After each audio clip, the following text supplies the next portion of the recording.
What up? Boy, Mr. Locario, the bad boy of the dating game. What's good? So shout out to everybody in the chat. Shout out to everybody on the panel. Make sure you guys go to badboymembership.com. And yeah, that's what it is. And Real Game No Theory. Make sure you guys go there and check out everything. All right. So that's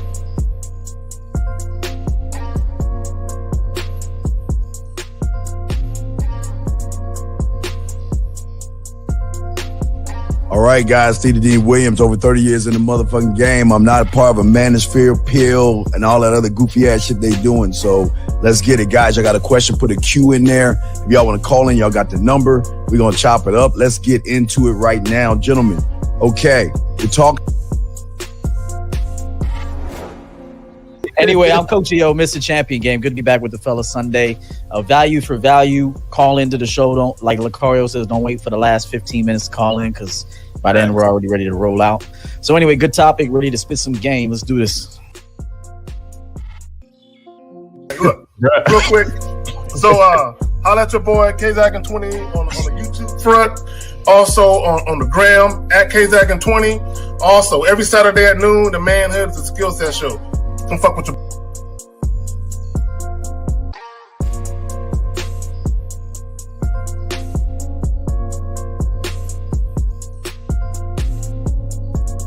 But my name is Mr. 1950.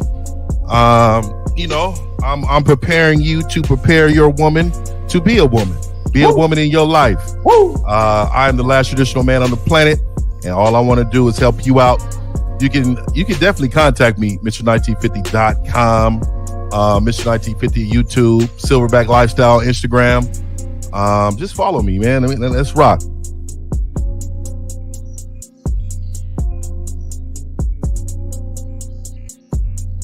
Yo, what's going on?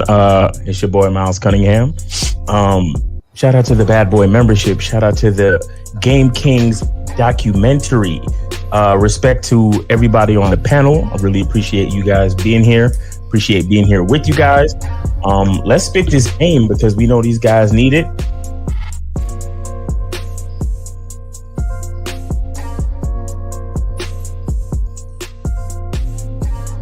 you deal with ain't gonna be a one night stand, or they ain't gonna be like on the first night. And that's understanding the game too, because if you out here doing your thing, you know it ain't gonna always happen that way. But a lot of times, and this is where we talk about, you guys gotta use your resources to learn more game and understand this, is that when you're out here really dealing with women, right, you're going to experience certain things that's going to give you a whole new mindset of what it actually means to deal with women.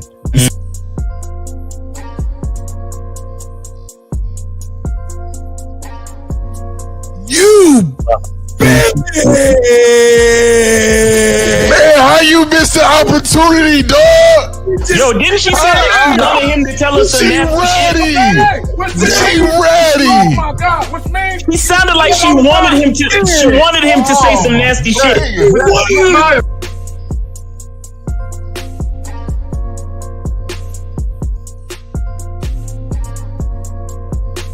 He gotta call her back and tell her, look, hey, look. So I've been doing this in the past for a long time. When you come over here, I need you to come over here and I need you to wear this. And you tell her what you want her to wear. Yep. And let her know when you get here, and ain't gonna be no talking. We're not talking. All we doing is enjoying each other.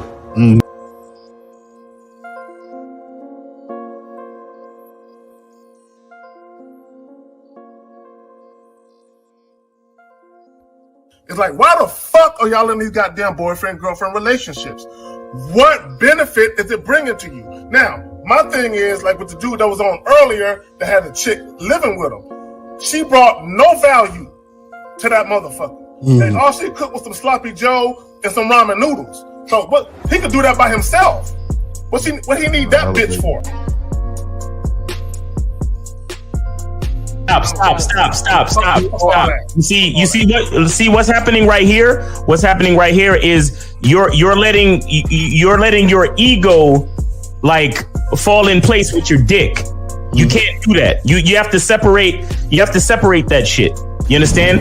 Enjoy your time with these women and then leave it exactly where it is. Because Since the fall of the PUA community back in 2007, most PUAs ran underground because they had nothing to offer.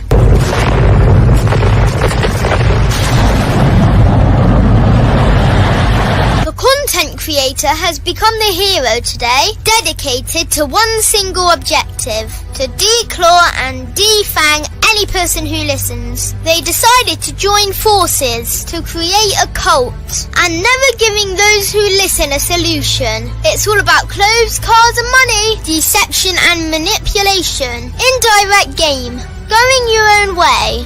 They talk pills and plates. They complain, they blame. Fake it till you make it.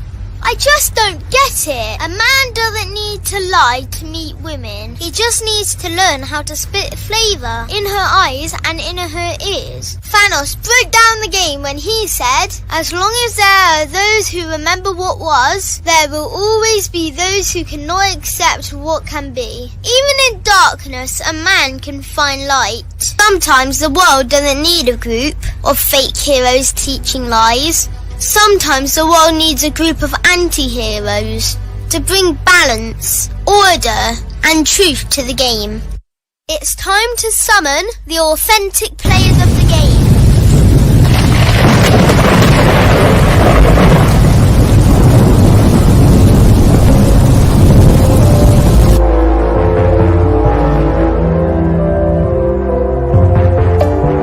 Only one group dares to challenge this threat.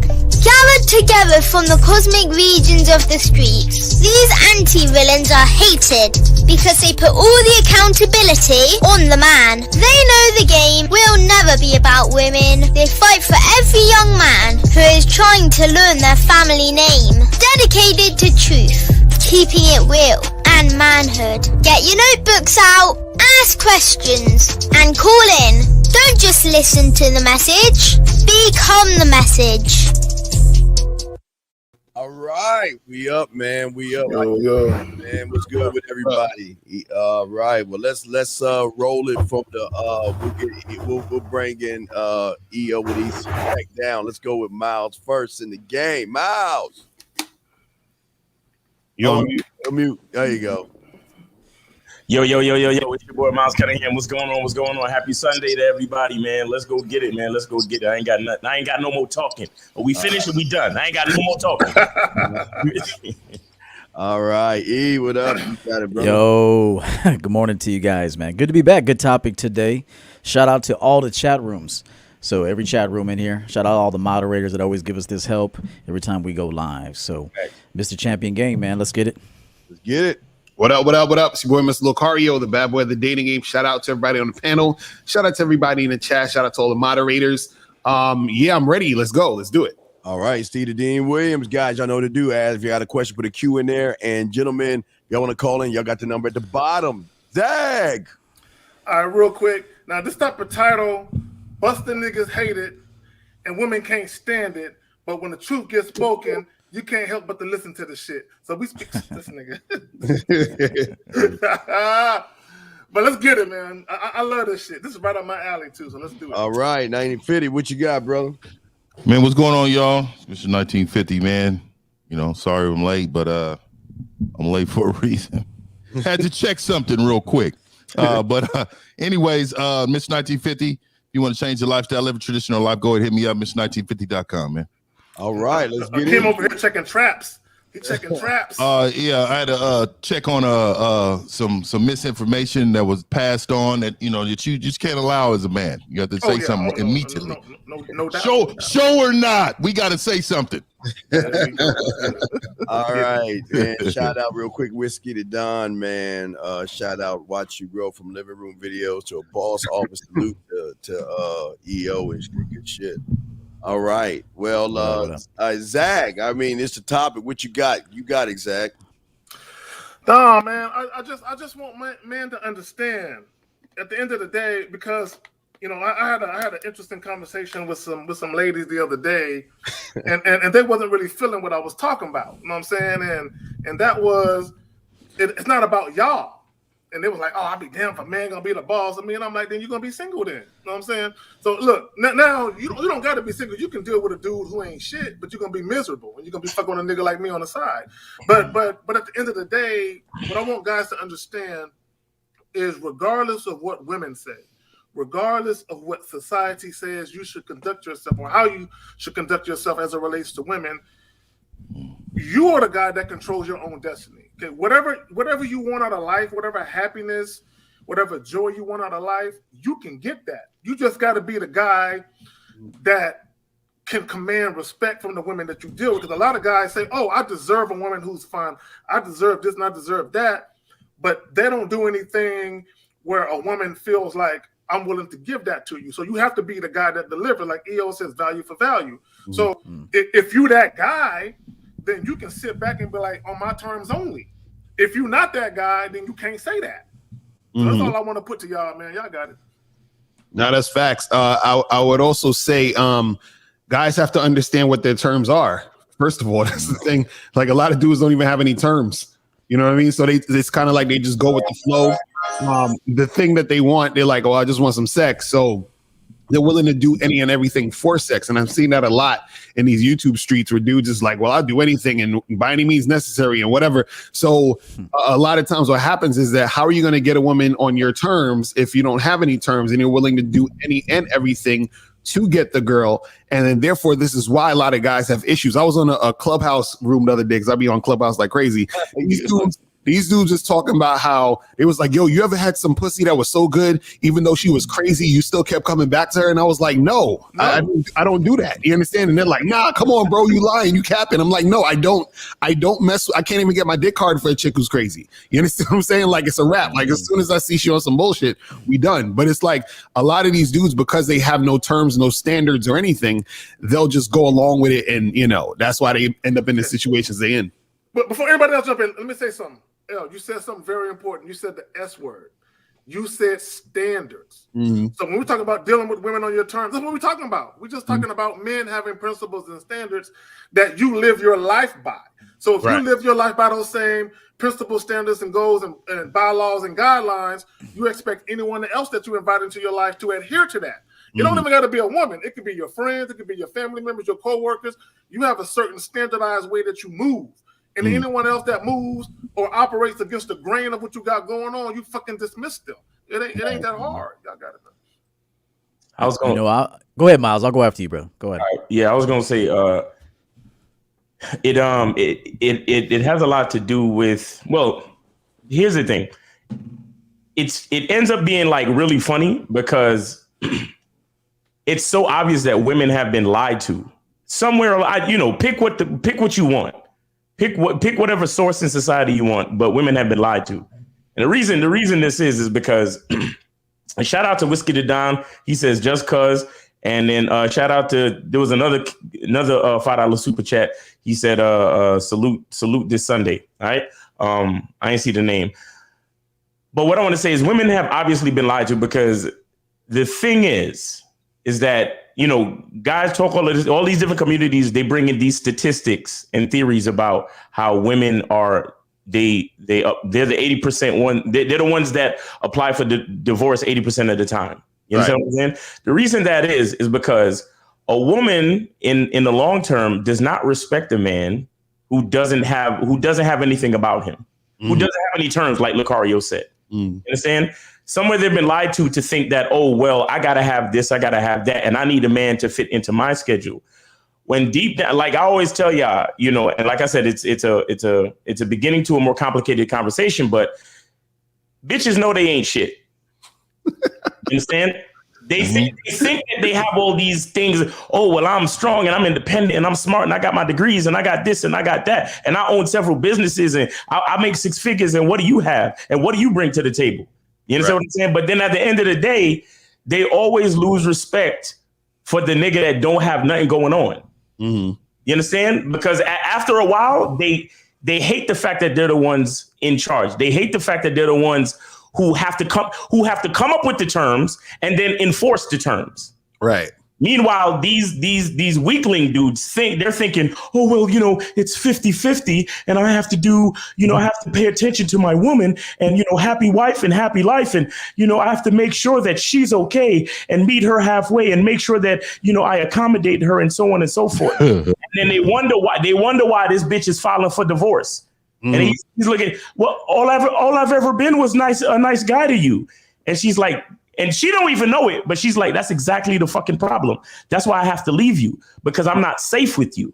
You understand what I'm saying? You have no fucking terms. I'm not safe. If there's a bump in the night, I don't know if you're gonna go hit that nigga over the head, or if you go and just let him come upstairs and rape me. Right. You know what I'm saying? Like that's how deep it gets. But again, you have to, like the Lucario said, you have to have terms. You have to have something that you're on where a woman can make the choice to say, okay, I fuck with this dude because I can see what he's about. But when you're not about nothing and you're trying to appease these chicks, that's when you're going to lose every time. Facts. Cool. Hey, great commentary. Let me go in here with like a managerial perspective, because I like to manage these women. Okay, so this is how it's going to work long term. All right. So when you're going to apply for a job, clearly the employer makes the most of the money. Okay, it's never going to be the employee. It's going to be the employer. They get most of the benefits because they started the business. Okay, right. So now they're looking for, quote, help, assistance, contributors. All right. So when you go into a job, the employer is selling you on why you should work there. The employee, the potential employee, is selling you on why you should hire them. So when you go into an employer, if it's a good company, they're going to say, hey, we have great long-term benefits. We have retirement plans. We have vacation pay. We have incentives. We have bonuses. Each month we have, if you hit your sales goal, we actually have a prize for the top 3 performers each month. And this is what motivates people to want to do their best. I'm gonna break something to men that they don't want to hear. You motherfuckers aren't fly enough on your own. Okay, just you walking in the door, that ain't gonna work, bro. It could work for a night, but I'm talking about if you want to have women that are gonna want to be with you long term, you must build in incentives to be there. Okay, but again, you don't give it to them for a bad performance. You don't, you give them a couple warnings, just like even in a job. You don't fire them. Now, some things are non-negotiable. If you tell them up front, hey, if you're late within the first 90 days, this goes for everybody. It's not just you. You'll have one warning. If it happens again, you will be dismissed. Okay. So you just you tell them everything up front. Hey, listen, punctuality is important. So instead of telling them, hey, if you're tardy, I'll fire you, you could tell them punctuality is very important here. Okay. So if you're not a good communicator, you're also not selling the rewards of being on your program. Bitches ain't going to stay there. You're not good enough. And in my opinion, I'm the flyest dude on the earth. Even I'm not good enough standalone to manage women long term. And what I mean by that is they want experiences sometimes. Sometimes it's so small. It's just, hey, can we go out in public and have something to eat? And it's something just that small. Like, hey, I'd like to be out with you in public and just have a dinner with you. If your girl, you notice she likes Coach purses. She's been making a lot of money for you, creating products, promoting your business, whatever it is in your own personal life. You have to reward your women. Could you imagine if you went to a job and they never rewarded you? Could you imagine if you never had vacation pay, days off, no option at 401k? Even if you get it, you can only put in 1%. You don't have the ability to put in 8% if you want to. Brother, you ain't getting, no one's staying there. No one is staying there. So, I got to tell both sides of the story and these men too, but you're not good enough long-term on just your sexual energy to keep women. You can keep them for a minute. I'd say on sexual energy alone, which is the most important. But there are other things that are important to keep them with you. 2 to 3 months, it's possible you can keep a woman 2 to 3 months on sexual energy. It all depends. If she's got a husband or a man, it could be longer because she goes home to somebody. So you're just kind of like a getaway plan. But I'm talking about women that are single. And that in order to manage them, you have to be like the employer. So you have to have a system, walls, a foundation, infrastructure, good communication. You have to present why she should fuck with you. And she equally has to present why you should fuck with her. But remember, at the end of the day, the employer gets the most. The employees get rewarded based on performance. Yeah, I just want to say for in 50, you got it after me. I'm gonna ping off of what EO's saying, but gentlemen, what his EO is saying. Not, I don't want to put words in EO's mouth, but what I'm gonna ride on what EO's saying is that you guys have to pick the plot of land. You guys have to clear out that land. You guys got to lay the concrete. You got to have the blueprint of the building that you want to create and put your name all the way at the top of that building. Once you have that building created, you must then create legacy statements, vision statements, and mission statements on how that building is going to operate. And that building meaning you guys out there. So once you know what you have and somebody comes through your door that shows you their resume, their ass and titties are not enough to get the job. What are you bringing to the company? What are you bringing to me that is going to allow you to be part of my program? But with that being said, like he is saying, is that I'm going to let you know what I expect you to do and what's going to happen if you don't do it. Because the one thing about these men on this panel is that you, as a woman, you are replaceable. Hey, we can move you out. Hey, we'll call security. We'll get you. We'll send you to HR. We'll have security down there. They'll take your badge, and while you're on the elevator down with your box, the next one's coming right on up. So that's how the mindset's got to be. 50. Hey, Steve, real quick. One last thing on that point. Keep in mind too, because men are delusional, just like women today. She could find another job too. Oh, absolutely. Okay, there's other jobs that are better than your shit. So just know that. I mean, we gotta make sure we say both sides, because this is why men are delusional, and that's why they're fucking whack with women. Keep in mind, yes, we can replace these hoes, especially guys on this panel, easily. Okay, and then there's gonna be some employees on our team, bro. We don't want to lose. Shit, they're valuable as fuck. We want to make sure we incentivize them. We want them to be happy employees, because we don't want them off the team. If they want to go, we got to let them go. But any good manager that's got a fucking top seller, top performer, this motherfucker never calls off, doesn't cause you any problems. She's a yes sir kind of a woman. We don't want to lose that bitch. I mean, we don't, and we're being honest, and we're gonna do everything we can to make sure she's happy in this program. But remember this, guys. Women got other opportunities. There's other jobs out there. Why should they work for you? Right. Yeah. So let me say, in the traditional sense, I want to speak on that just a little bit. A lot of times when you hear traditional, they bring that to a level of spirituality when it comes to religion and stuff like that. And they say, there's a Bible or Quran that's leading you men to understanding your standards and beliefs. Well, there's also parts in the Bible where you need to, that tells you need to think for yourself in situations where, your livelihood matters the most, right? A lot of men believe that when they hear quotes, and because women throw certain quotes, like when you find a wife, you find a good thing, and see men like clinger on to that because women throw parts out that's beneficial to them, right? But if you think about it, it does say that, but there's a good thing, but she's not great. She's great because of the standards that you set for her and the life that you show her, right? So see, men perceive it in a way of, okay, this is the best thing that's walking. I need to pedestalize this woman. I'm going to put her up above myself based upon, it says Jesus loves the church like he loves Jesus. Love your wife like you love like Jesus loved the church. See, they perceive these things as being bigger than oneself, but he made you an image of himself. You are a God to this woman. So again, the standards need to be set like you're her God. And again, I'm going in on this aspect because there are so many different types of men. They want to live a traditional life, but then they follow guidelines from a pastor who's actually a simp. A pastor who actually that takes orders from the woman of the church.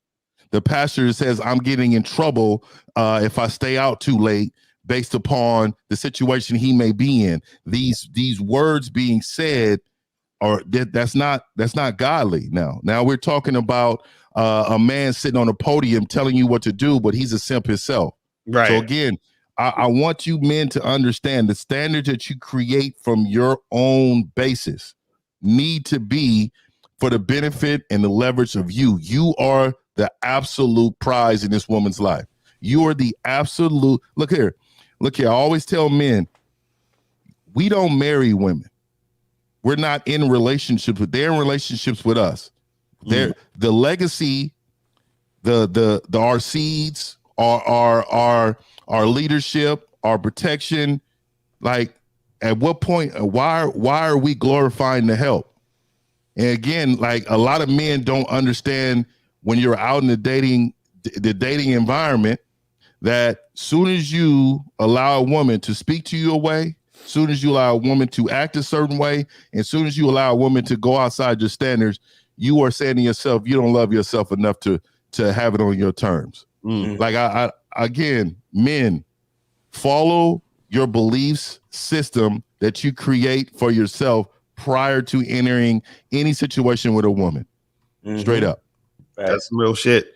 And I'll say this real quick too, is that I think I was talking about this the other day with someone, is that this is why it's important for men to actually go out here and interact with women and have sex. And the reason why I say have sex is because you have to get sex out of the way so that you realize that sex is not shit. So what happens is that when you realize it's not shit and you get that out the way, then you can say, okay, what else is there for me to do with this woman? But also in relation to that, you say, what is it that I want dealing with women? And then that's when you say to yourself, okay, well, what is it that I want in my life, period?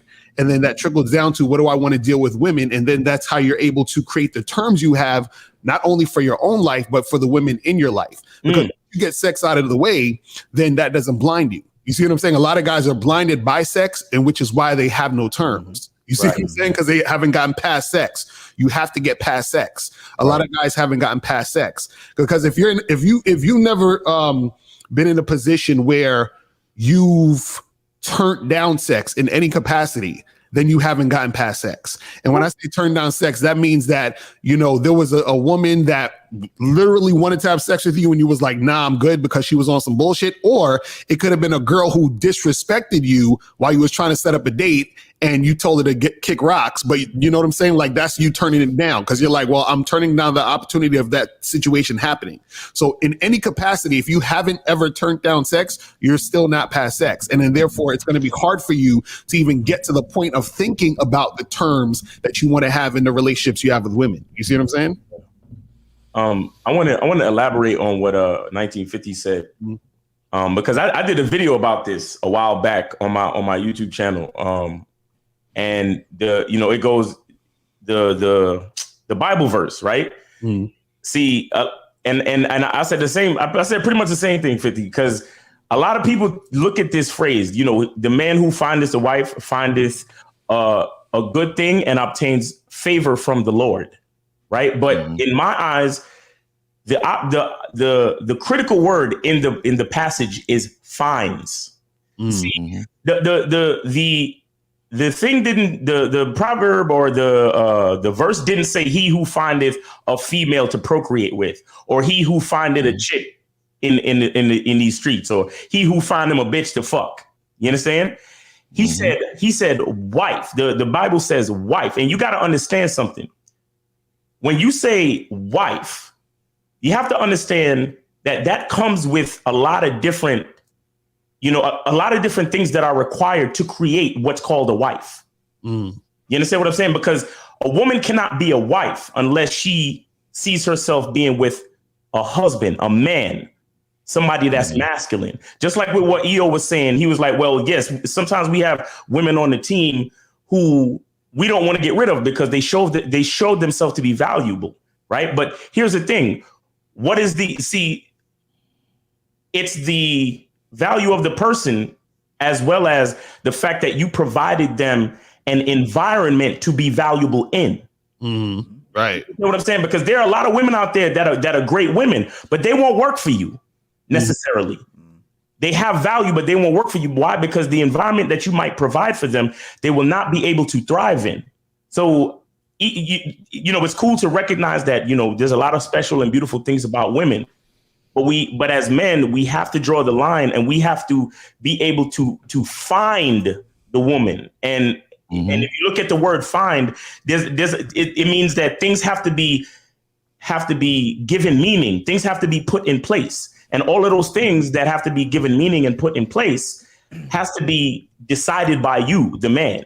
You understand? So it comes back to what Lucario was saying as well about, you know, having terms and having standards and having all of these things put in place. So when the female, you know, they say that whole thing, when the student is ready, the teacher will appear. Right. You understand? How many times have you did the research on a company and you're like, yo, I feel like this would be a great place to work in.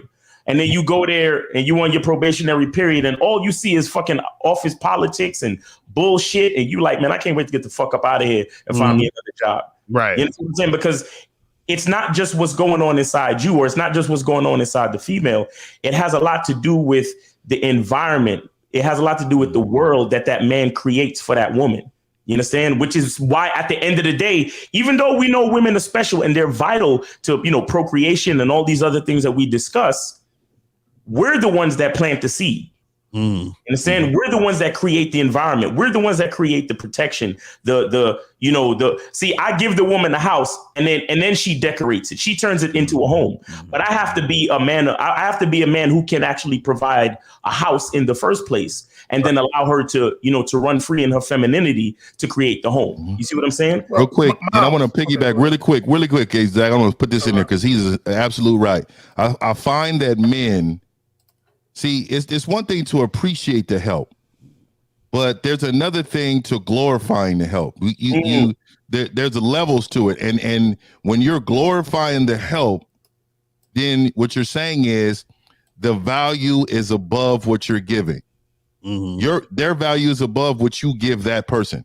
You can never glorify the help ever. Go ahead, Zach. And me and Miles, we talked about it. I think we did a joint where we talked about it, and I was talking about how whatever a man bestows upon a woman or gives a woman, she should multiply it. Facts. Okay. Most period. Definitely. So this is my thing. When a woman comes into your life, if you're a man about your shit and you actually value yourself and you value that woman, because if you invite a woman into your life and you give her the title of girlfriend, fiance, wife, or what have you, you must value her, otherwise you wouldn't do it, right? So, or at least you should, because we know a lot of niggas they don't even value themselves. But my point is, if you give a woman that title, if you bestow that honor, because it is an honor, any woman that's listening, it's a motherfucking honor, and you bestow that honor upon that woman, she should be fruitful in your endeavors. She should bring something to you that you didn't have before she got there. You know what I'm saying? Period. Because a lot of guys, they just cool with some warm pussy and a pretty face. And they cool with a couple of meals every now and again. Well, you know, she did cook for me. Okay, and like is that really is that the standard? She cooked me, she made me a sandwich and she threw some ramen noodles together for me. So she at least did something. Bro, you can do that by yourself. Right. You know what I'm saying? Like for me, I do have prerequisites. I do require that a woman be domesticated. But I can do all that myself. I don't need a woman to wash my clothes. I don't need a woman to cook. I can do everything myself. But I just want, look, in the event that I'm sick or I can't move around, I need someone that I can trust that's going to be there. You know what I'm saying? That got a brother back. But as I was saying, I'm going to pass it back to you guys. Again, it goes back to a woman multiplying what you have. And I told a story of, there's this guy I know, he's a mobile mechanic. He drives around fixing cars. His wife takes all the calls for him. She fills the call. She books the appointments. She gets the make, the model of the car, what's wrong with the car, because there's no way he could fix cars and take calls at the same time. Right. He wouldn't be able to do as much business. So she is essential to his business. Yeah, I like that. I like when men involve women. I like when men involve women in their business, man. Like that's straight up. 1 second, guys. Hold on 1 second. We got a few super chat. But hold on a second.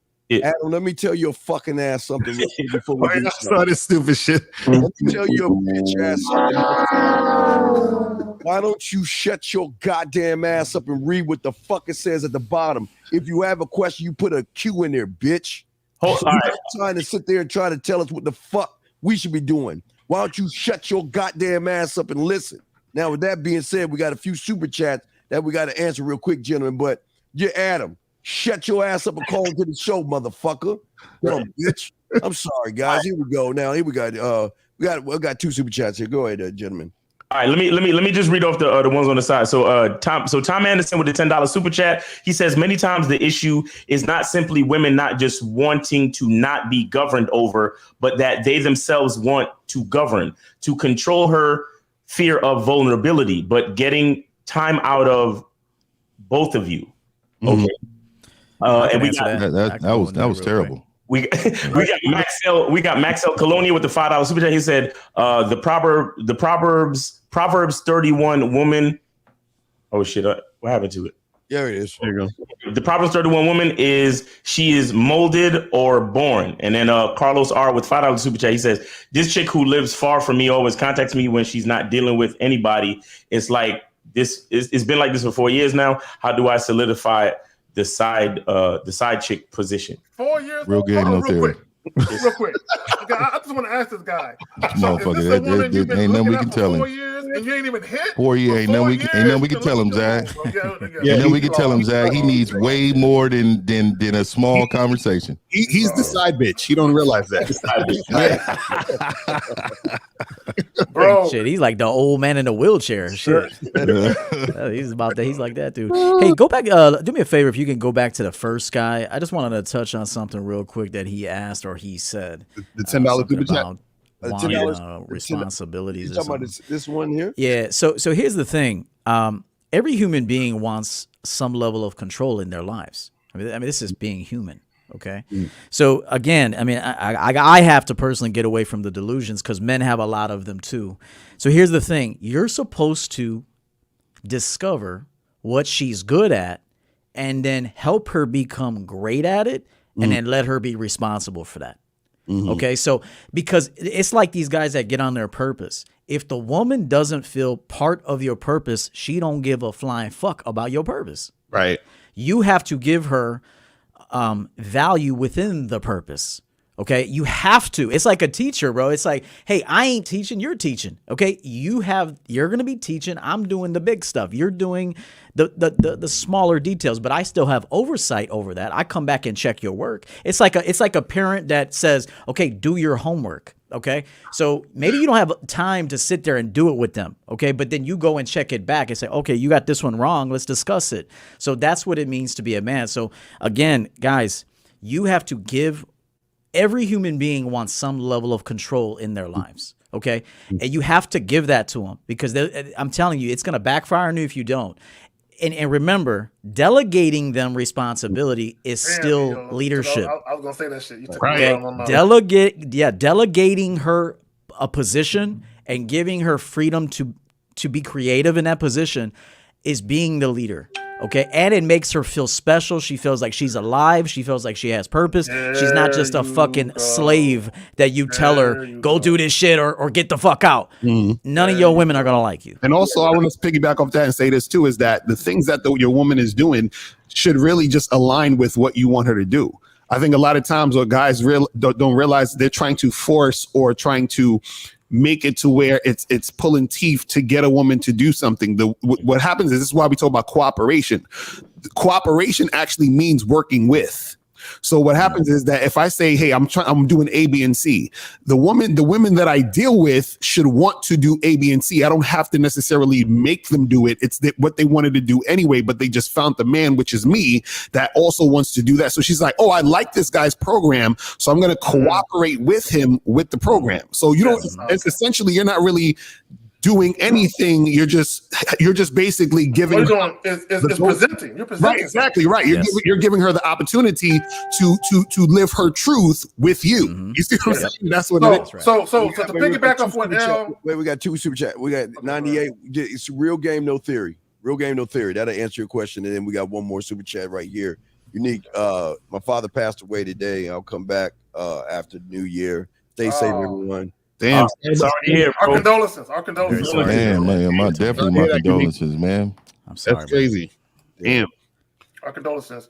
But yeah, Unique, man, take care, man. We hope to hear Thank from you, you, Unique. and I Thank hope the you rest of very your much. family. We love you, Unique. You Yeah, part of the family, yeah, bro. exactly. And this for real. is a horrible Most time definitely. of the year. I mean, any time of the year is horrible to lose somebody, but the holidays is really fucked up.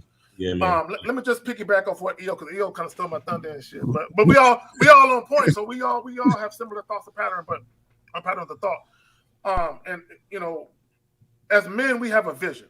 We have a vision of how we want things to be. So we just encounter women that want to be a part of that vision, and we just delegate responsibilities to them within that vision, so that vision can be realized. Because women want to be a part of something. Okay, they don't want, like EO was saying, they don't want to be just a slave to you and you just barking orders at them and shit. They want to feel like they are part of something. And as a man, when you achieve something, they want to feel like I was there to assist my man.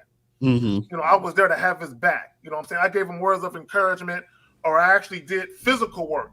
Like a guy who might be starting a lawn business, he might have his woman going and putting door hangers to his lawn business up on every doorknob in the neighborhood.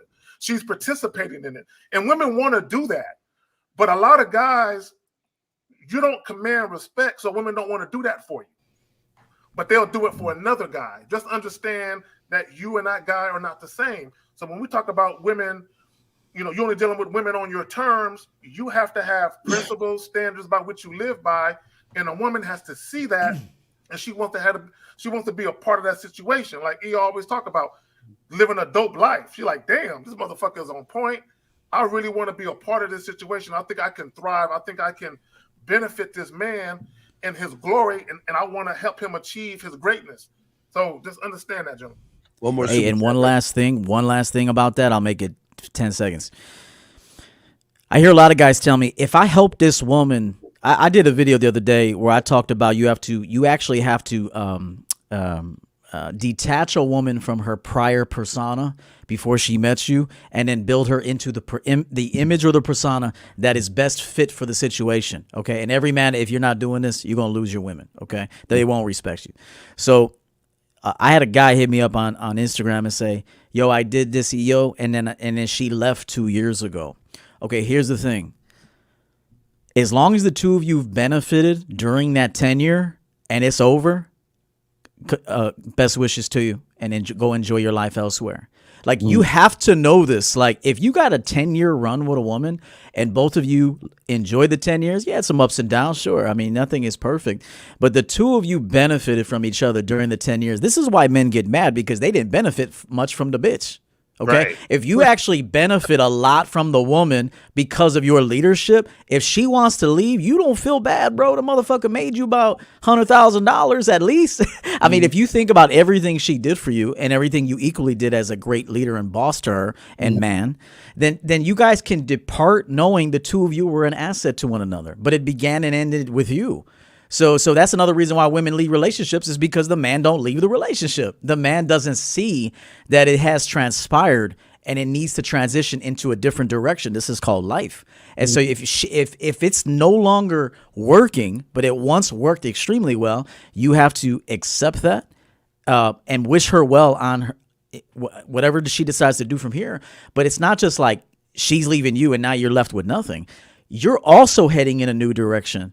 I mean, the train doesn't stop. So I want guys to know that there's no guarantee. You could have a great run with a woman, but at the 9-10 year mark, it just ain't there no more. It's because naturally as human beings, we evolve. We want to experience new things, and you can't do it always through the same person. So you do have to go. It's not that she didn't want you. She just needs to go somewhere else, and you need to go somewhere else potentially. So just remember that if it's a value-driven relationship, she values you based on the big picture that you present.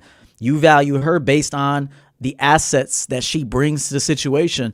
If at some point both of y'all want to move on from it, don't let it die. It needs to die. And then you move on to the next thing. The only reason why you're mad or you're scared to bring the best out in this woman so she can bring the best to you is that you're afraid to lose her. That's why.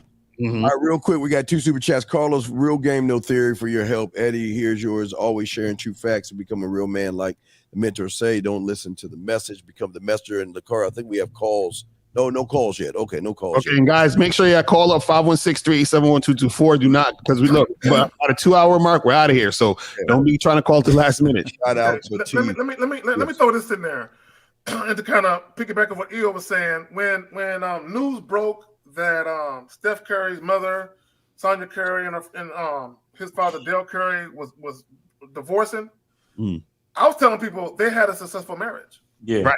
That's fact. It was successful. They was married for 30 plus years. They had 2 sons that are NBA guys. One is a superstar. One is a pretty damn good player. And they had a sister who's married to an NBA player. All of them are wealthy people. You know what I'm saying? Doing their thing. I'm like, they raised their children under the same roof. And now they're in their adulthood, and now they're having grandchildren. I'm like, they had a successful marriage. Just because it ended doesn't mean it's not successful. And it would have been unsuccessful. Okay, it would have been unsuccessful if they stayed together miserably. Yeah, there you go. Okay, that's just know that. It was successful because it ended the way it did. That's why it was successful. That's fact. It's like sometimes even with artists, they need to bow out, when they on the top, because then they come out with a bunch of trash later on, and it's like their relationship with music sucks now. It's like, and it's the thing where people got to understand. Sometimes your relationship can transition. You understand what I'm saying? Into something else than it was before. So you can still have a relationship with that person, but it's a different relationship now. Do you understand what I'm saying? And I think a lot of times what happens is, like, you could be with a woman that was your girl, and then y'all broke up, but y'all still cool. You understand what I'm saying? So it's like y'all relationship transitioned to y'all just cool friends, y'all acquaintances, and that's what it is, and it's fine. But like Eo was saying, it's true. Sometimes what happens is, because all relationships is going to end. Either you're going to literally die, or you're going to break up. Like, no relationship lasts forever. That's just not how life is. You see what I'm saying? It's always going to be. And L, that was awesome. And you don't want it to anyway. Like, if you're going to be honest with yourself, you don't want that shit to last. Like, only people living in scarcity and fear and insecurity want to stay with the same motherfucker all the time. I mean, unless it's genuinely what you want. I mean, if you got to be authentic, and you say, "Hey, listen, I just don't want anybody else," and she's like, "I don't want anybody else. He's the fucking what is it, apple of my eye, or whatever the fuck." And if you still give her butterflies, and you still have that feeling for her, that respect and all that stuff, and after everything she's done for you, then that is an authentic relationship that the two of you should still be together. But if y'all are just afraid that hey, I don't want my bitch to get doggy style by Tyrone down the street, then that's a fucking problem, man. And equally, if your girl don't want your dick in another woman's mouth, that's a problem. And I think, yeah, go ahead, you got it. And I also think, man, a lot of men and women at times are with each other for insurance policies. You hear. I'm not talking about just the money aspect. A lot of them be like, you hear some men say, you're gonna want somebody to wipe your ass when you get old, and you don't want to be alone and by yourself. And I'm thinking to myself, man, like, that's such bitch assness. Because if you really think about the essence of what they're saying, the root of what they're saying is, it's a fear of being by themselves. So I would rather deal with what this person is doing to me than move on and be happy by myself. Most people they're not happy with themselves. Most people hate themselves. Most people walk around with a smile on their face. Everybody asks when you walk by, "How you doing, sir? What's going on, man?" Everybody's so numb to the fact on what they're asking. Everybody answers the same. Everybody is queued up in their life to appearing to be great, but they're not actually living great lives.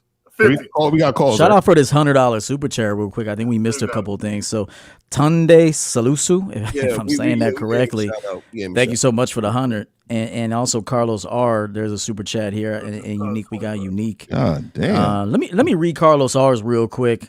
And then we'll run back. We'll come back to this subject. But I haven't hit in 4 years since I saw her. Did we read this one already? We read this. Yeah, that was the same guy that said he had. Oh, okay, that's right. Okay.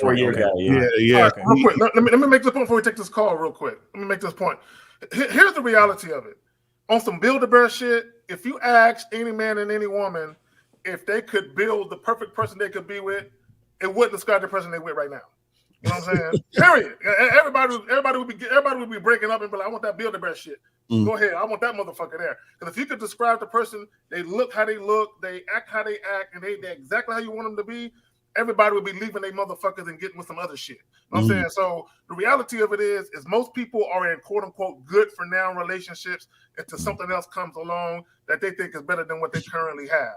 And this is why, and to your point, L, when you did the joint about monogamy, this is why monogamy is full of shit. You know what I'm saying? Because you got a bunch of people who are faking the funk and they pretending to be monogamous. You're really socially monogamous because socially you appear you're monogamous, but sexually monogamous, y'all motherfuckers ain't that. A real talk, marriage is unnatural and man-made. That's all. Marriage is bullshit. All right. I'm not saying not to do it, but it's unnatural and it's man-made, and it's more so for business than anything else. So, and everybody's conditioned to do it. I think we also missed. Yeah, we missed a super chat from a Louis Pod.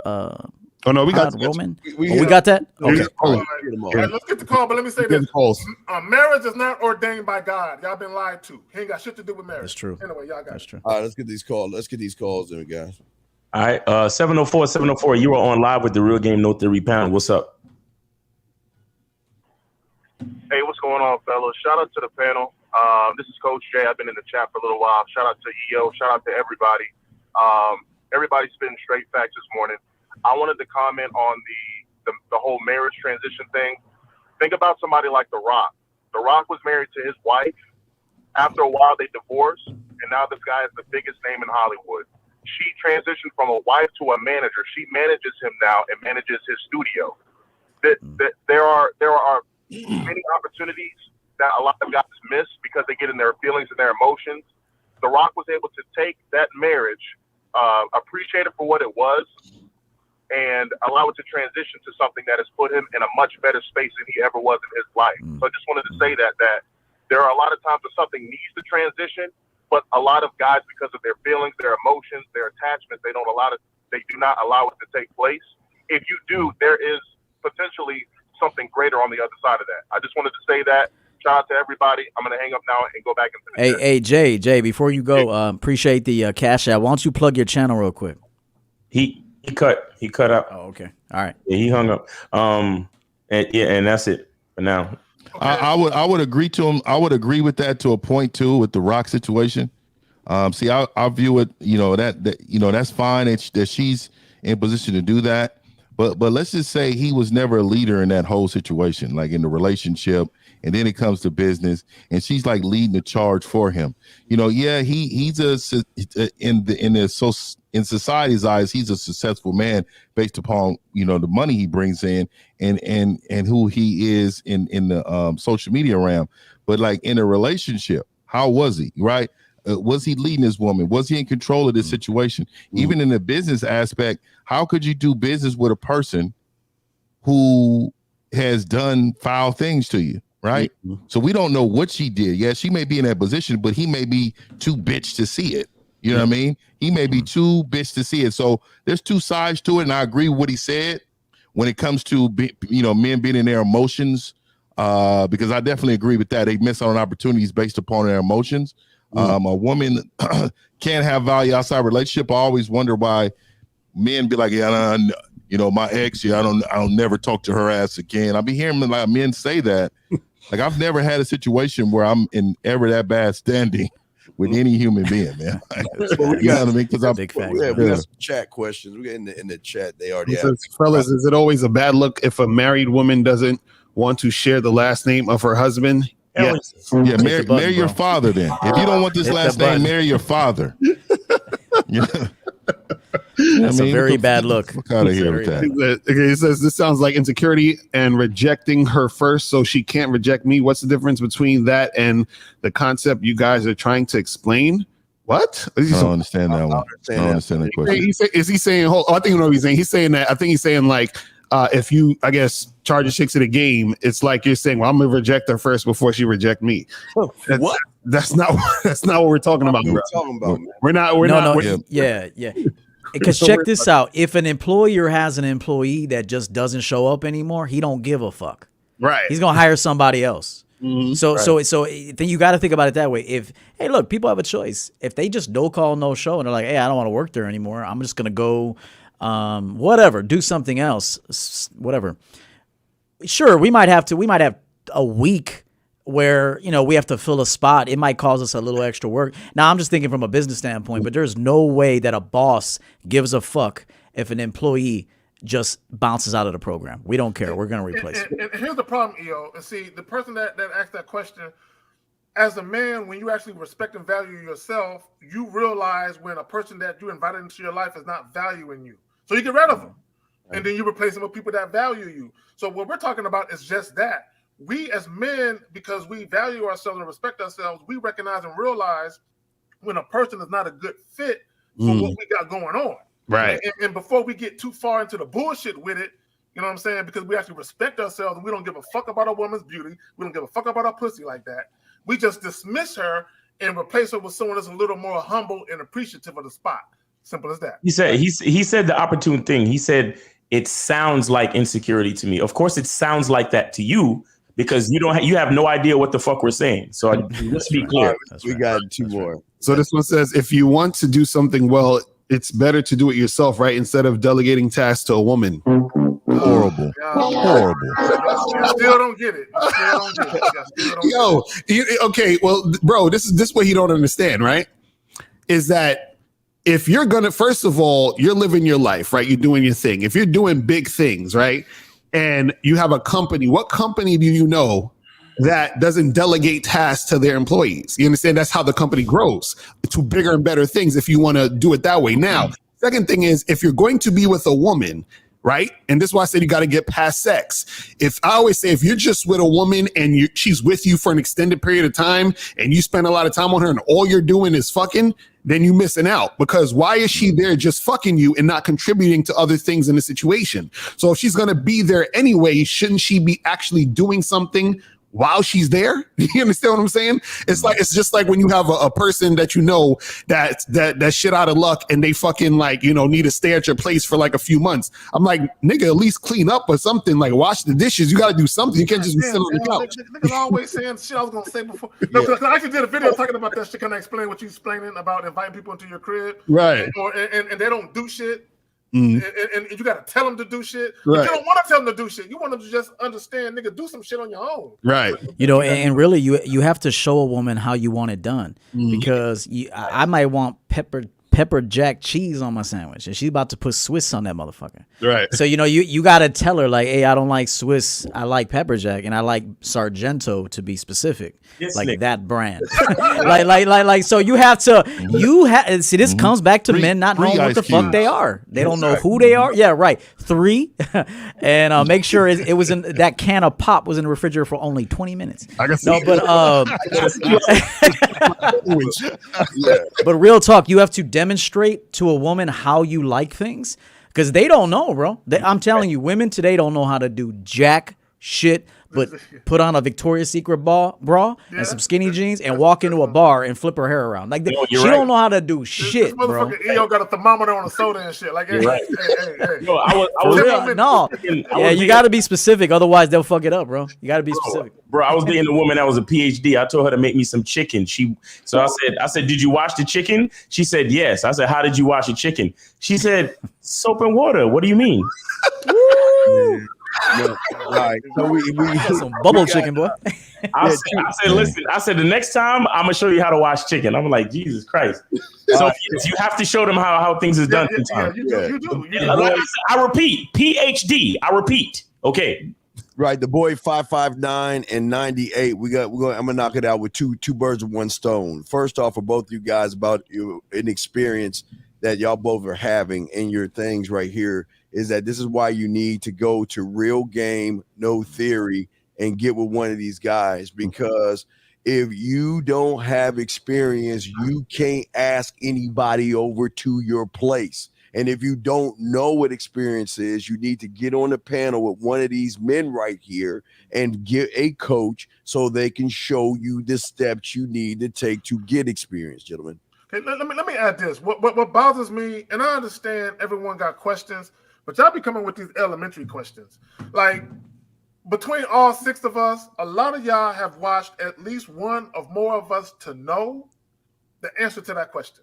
Because as a man, look, just me, even when I was a youngster, when I was a teenager in my 20s and what have you, there was certain things I didn't need to ask nobody. I just knew how to respond to shit. Like, I don't like this shit. I don't like this shit. And I responded accordingly to the fact that I didn't fucking like it. So if you got something going on with a woman that you don't like, respond to it and understand this. You cannot make a woman do what you want her to do. Now, you can kind of direct her and give her some instructions, but at the end of the day, it's still up to her whether or not she wants to do that shit. And if she don't do it, what should you do? I mean, it's really simple. You walk the fuck off and be observant. Like, if I go to Lucario's house, I'm going to look around his house to see what he likes. So if I see some iced tea sitting on the counter or whatever I see, in his house, then I know what I'm learning him. I know what he likes. Same thing with like anywhere you go. So be observant and look and say, oh, they have that there for a reason. Oh, they enjoy Pringles. They drink whatever, Diet Pepsi. Don't buy them Diet Coke then, because usually if someone drinks Pepsi, they don't drink Coke. So these are like things you have to like recognize. Be more observant. Instead of asking so much, start using your eyes and become observant. There you go. That's facts. Guys, call in 516-387-1224, 516-387-1224 is the number. So get you It just came in. So let's get it. 323. You are on live with the Real Game No Theory panel. What's up? Hey, what's up, guys? What's up, man? How's it going? Chilling. So my question, good, man. So my question was it's kind of for the whole panel, but I wanted to get kind of EO's take on it first. So I wrote it down, so let me just read it. Okay, so my question is, how do you like develop an attitude where, like, if a chick steps out of line, or if she's not, like, if she's acting too crazy, like, are you able to cut her off without, like, for example, like EO says, all right, girl, young man, we'll let EO answer that question. All right, young man. All right, young man, we got your questions. Let EO answer first, and we'll get. He ain't even in the shit. Okay, so, caller, we want you to do is we want you to go back to the 1 hour, 1 minute mark of this show and listen to your voice and understand that you just ain't got the wherewithal right now to control yourself, more or less, a woman. You understand that, young man? Okay, that wasn't my question though. But so what's the way? I want to know what the full question is. So you said a chick is acting crazy, and then what happens?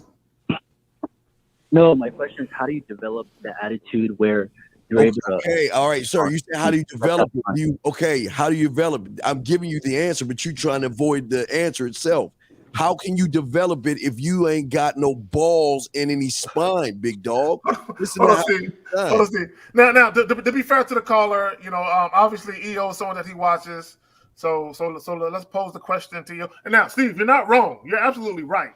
But he might need to hear it from another voice, so he can understand that we all are in alignment with that same motherfucking thought process.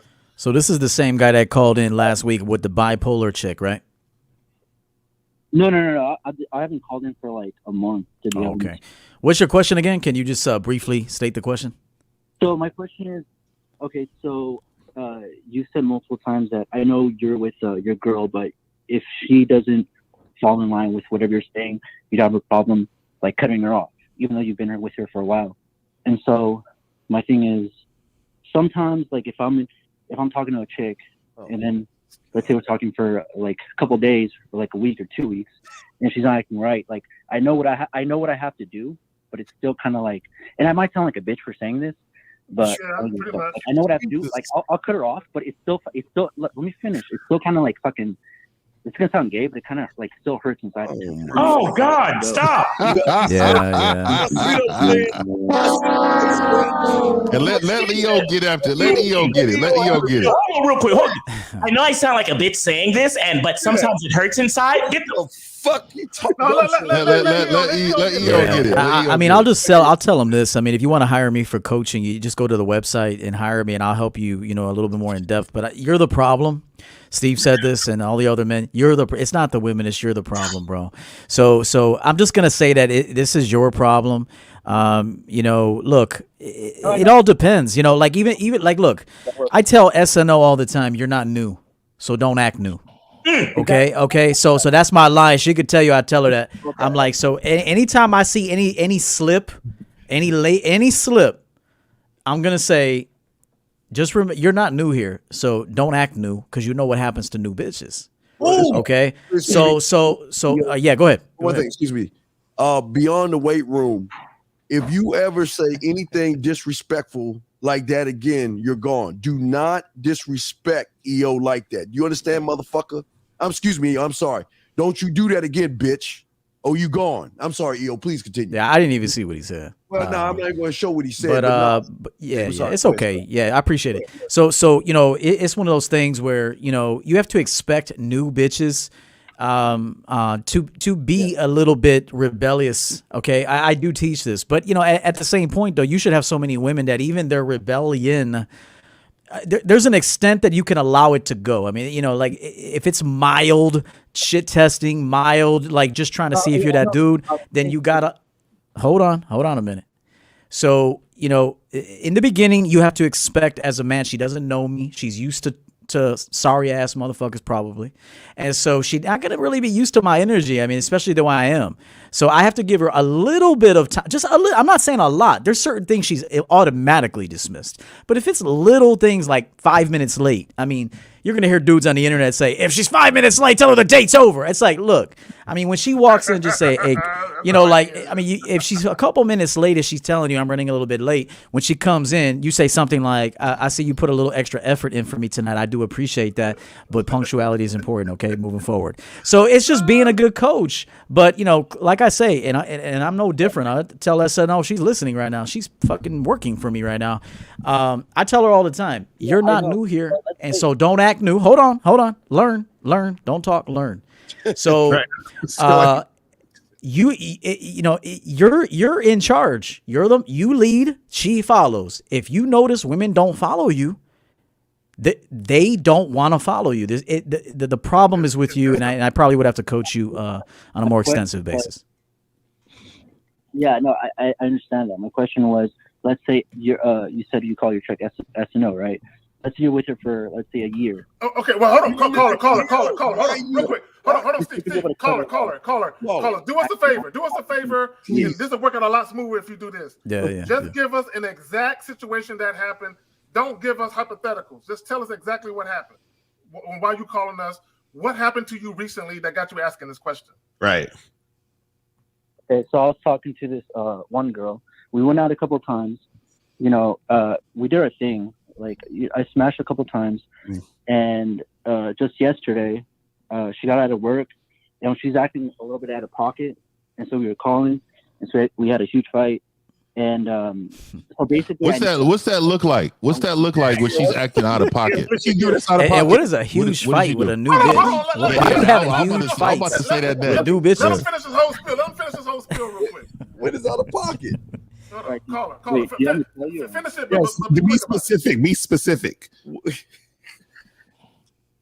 Call her. Go ahead. Well, she was yelling because, she got out of work, and then she said she had a couple of drinks. So she called me, and she was like kind of acting like stupid.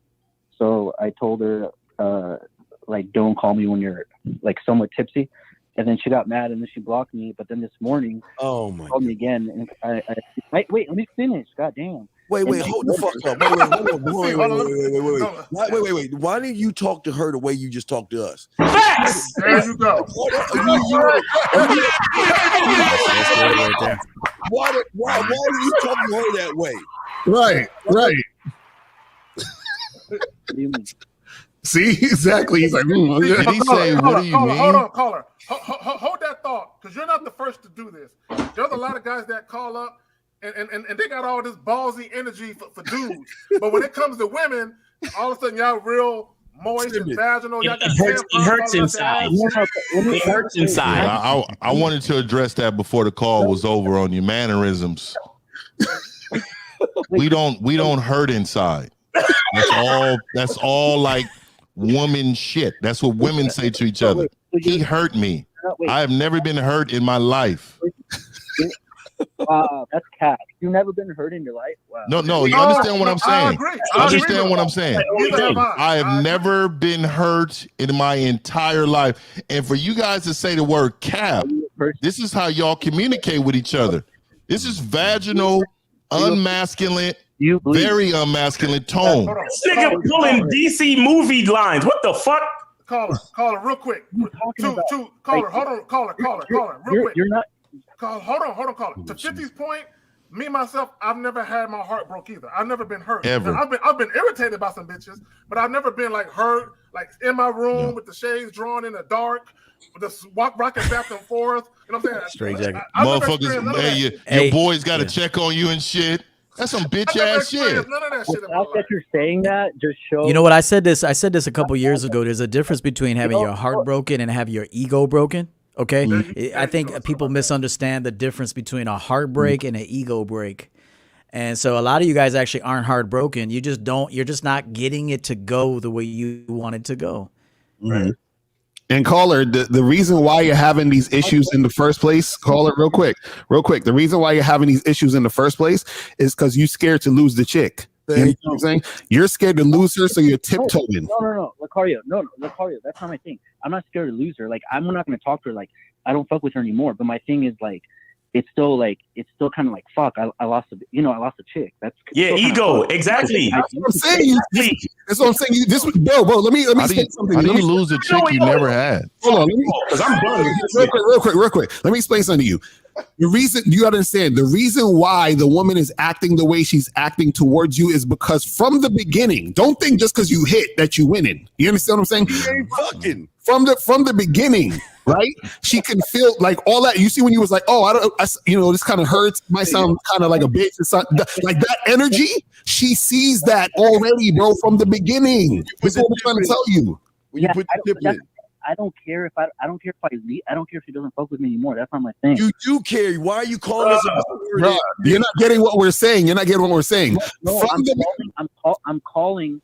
Calling because we knew that you were a bitch and that you were hurting inside from the time that you called in, bro. Yeah. Right. So that's what I'm saying. The women can see that too. That's what we're trying to say. This is called vaginal relationship mourning. You are in mourning. You lost a bitch. And you feel like you had how do you lose a bitch you never had? I still don't understand that. And how do you lose? Caller, and listen to this. No, caller, be quiet, man. Listen, we're talking to you right now. How do you lose something? You just told us she called you drunk, talking shit, screaming at you, okay? Blocked you, then unblocked you. You must be a glutton for punishment. Right. Thank you. Right. Like, why are we... And this is what exactly was talking about earlier. Yo, that was my question. That's the question. No, I don't fuck with her, but my thing is like, if I'm being honest with myself, it still like kind of stings a little bit. So my thing is, I was asking you. Oh my God! Did he say it stings? Stings. But bro, this is exactly what K-Zag was talking about earlier. You guys have watched enough of our videos to know exactly what you should be doing. Right? Because all that shit she was doing, yes, you're saying I got rid of her. But the fact that you're still feeling this way, this is what I'm trying to say. Hold on. This is what I'm trying to say. The fact that you're still feeling this way means that you don't understand. Let me ask you a question, caller. If I brought my little brother, let's say I have a little brother who's 12 years old, and I brought him into your house, right? And let's say he ran over, he knocked over a vase, and he started throwing dishes on the floor and cracking your shit, right? You'll probably be upset, correct? Like what? He's like 12. Yeah, and he just throwing shit all over the place and cracking your vases and your dishes, and you'd be upset, correct? If he broke his PlayStation 4 or something, that's what you would be upset, correct? Yeah, I'll beat the shit out of him. Yeah. No, right. So you'd be upset now. What if I told you that my brother, after he did all that, I say, yo, bro, my bad. He has a mental problem and he just does all of this shit. Now, you probably still be mad that your shit is a little fucked up, but you would understand. You'd be like, all right, I don't like that my shit is broken, but I get it. You understand? My perspective on what happened is different. So what we're saying is that when you understand dealing with women, your perspective is going to be different, and therefore you're not going to have that feeling of hurt. The reason why you have the feeling of hurt is because of your perspective right now. It stings. You understand and to that already great point, let me tell this caller something. Hold on. Let me ask you. Jesus Christ. You shut the fuck up, my brother. But listen. Mute this guy, man. Mute this guy. Because honestly, what I don't like too is that he said he would beat the shit out of his little brother. That just goes to show what kind of leader you are, bro. You're a piece of fucking shit is what you are. And so don't ask me no motherfucking questions in the future. But let me also tell you this too. You're a piece of shit. Number one, you're a bad leader. You don't deserve no bitches. Number one. Number two, Why would you put your shit out so it can be fucked with? One time I was in line and this fucking black bitch mother was standing in front of me and she was screaming at her son because he dropped her phone. And you know what I told her? I said, hey, excuse me, why did you give him the phone then? He's 3 years old. So if you cannot get mad if you give allowances and people shit to fuck up of yours. You understand that? So it's your responsibility to manage every single situation that you deal with. So if somebody's fucking up your shit, you left your shit available to be fucked up. Damn, he got some racist. He was like that black. We got real quick, 2 super chats. Rational mind. If she could have been a white bitch too. She just happened to be black. I just don't like the vaginal talk with this, how this man is talking, and then he expect the outcome of masculinity, and it's amazing how it's allowed in his community. Your community is different than my community. I'm a man that you look at that you find to be unachievable. And the reason why is I have never been, like you guys say, dumped in my life. Ain't nobody's ever broken up with me. Like, I'm that motherfucker that you look at, that you be like, he's got to be lying.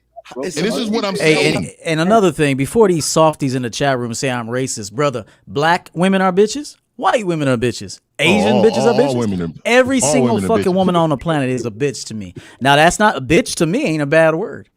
To you, it might be a bad word, but to me, every woman's a bitch. And I decide which bitch I'm going to fuck with or not. Yeah, and caller, listen, caller, you got to understand something, young man. As soon as you open your mouth, we knew your story. So you don't have to try to explain yourself, young man. Right. Your fuck game is terrible, man. Your standard as a man is terrible. You can't eat pussy. You don't know how to fuck or put any flavor in the ear. 1950 just said at the beginning of the stream, he talked to some chicks and they weren't feeling him. So if who wasn't feeling me, man? And it's gonna be bitches that's not going to feel me.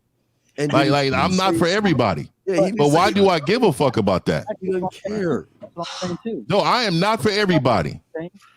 Okay, all right. Let me call it. Let me ask you a question. Let me ask you a question because this is going on a little too long and shit. So you was talking about how you fucked the chick a couple times. So from the time you met her to the time that it stung, that shit didn't work out. How much time elapsed? Was it a couple weeks? Was it a month? How much time went by? No, since we had the fight yesterday, I didn't see her for like 3 days. No. I'm not asking you that. Said fight. Okay. Listen to me. There's a lot of problems. What I'm asking you. Nigga, I ain't never had a fight in my life. Okay, from the time y'all met, from the very first time you said hello, my name is, to the time that your heart fluttered and you didn't go to sleep that night. How much time elapsed? How much time went by? How long did you know her for? Well, like how long were we together for? Or like together? How the fuck out of? Okay, go ahead, bro. Go ahead. How long? Like a month. Well, hold on. You said together. Was she your girlfriend? When I say together, I mean like we were just like a fling kind of thing. Like you know what I mean? Like, wait, time out. Caller. Caller. You know what? Hey, caller. Fuck these guys on the panel. They don't know what the fuck they're talking about. You know what? Fuck all these guys. Do you want to solve this or not? Not really. I don't want to talk to her. Then what the fuck are you calling us for? What you calling us for then? That's what I'm saying. My question. That's what I'm saying. Mike, you guys don't listen. My fucking question was, like let's say. I mean, I'm gonna tell you right now. I'm done with this, bro. See, in real life. Hold on. In real life, I probably would have slapped the shit out of this dude right now. On everything in me. I swear to God. Give me a chance. I swear to you right now, bro. I'm gonna give him a chance. We can move on. Caller, I want you to ask your question with a who, what, where, when, or why. Right after I finish talking, just ask your question. Go. So my question was directed to Coach EO. Let's say you're with your girl. You've been with her for a while. How do you develop an attitude where she steps out of line? Are you EO? If EO answers your question, how is that going to help you? Because EO is EO. You're not EO. Matter of fact, you can't even say the E in the O. So what the fuck are you talking about? What's the question? How, what, where, when, why? How do this? What? Just the question. How do you develop that attitude where you don't give a fuck if you have to drop her? Okay, thank you for asking the question. Thank you. Thank you. Sunday morning. How long did that take? Exactly. Now go ahead, Ian. My bad. Go ahead.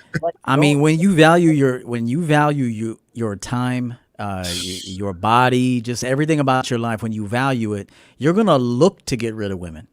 I mean, you have to get rid of some women, man. I mean, not everybody can stay. I mean, you also have to realize, I can see you're young. I can hear it in your voice. You got to realize that a lot of flings, as you call them, what is a fling? A fling is something that happens fast and ends fast. That's what a fling is called. Okay, so you're not accepting the reality of what a fling is. That is a fling. Flings, I've had several flings where I didn't call back, or I told her from the jump, this is all that it is. Or she told me, hey, I got a boyfriend. I'm like, hey, it was cool. We had a good time. Best wishes. We're done here. I mean, so the more you begin to value your time, your body, your words, even everything about you, the more you'll start to see, okay, she's not worth being here any longer. It's not that she's worthless. She's just not worth being. She can't be around me anymore. So that's all I'll say to you about that. And to any guy in the chat room that says I'm racist, fuck it, I'm racist then. Fuck it. If you want to call me racist, I'm racist then. I said a black bitch. I did say that, and I ain't retracting shit. And if she was a white bitch, I would have said a white bitch mother. But she happened to be a black bitch mother. But if she was an Asian bitch mother, I would have said, check it out. There was this Asian bitch mother. I would have said it. So if you want to call me racist, go ahead. Unsubscribe. I don't give a fuck. We good on this panel. But I want to let them know that I don't give a fuck what they think. And if you want to call me racist, cool. I'm racist then to you. Perfect. Yeah, fuck out of here. How old is the caller? Caller, how old are you? I'm 24. Jesus Christ. Yeah, you young, bro. Yeah, he's got a long way to go. He does. Yeah. Caller. Look, to be honest with you, you're young. You're young. So Well, I mean, a lot of guys in their 20s. I just called him before. Okay, well, hold on, caller. Hold on, real quick. Caller, real quick. You're young. Every man has had challenges in their youth dealing with women. All of us have. Ain't nobody come out the womb fucking perfect, spitting game, and he never had no problem with a bitch. We all had our issues. But the thing of it is before you ask your question, what answer do you want? Because a lot of times the answer you get is not the answer we're going to give you. It's the answer you know is there for yourself. Okay, you just have to man up and be like, okay, I know what I got to do now. And sometimes what you got to do is just come to the realization that everything ain't like what you thought it was when it comes to certain women, and you just got to act accordingly. 1950.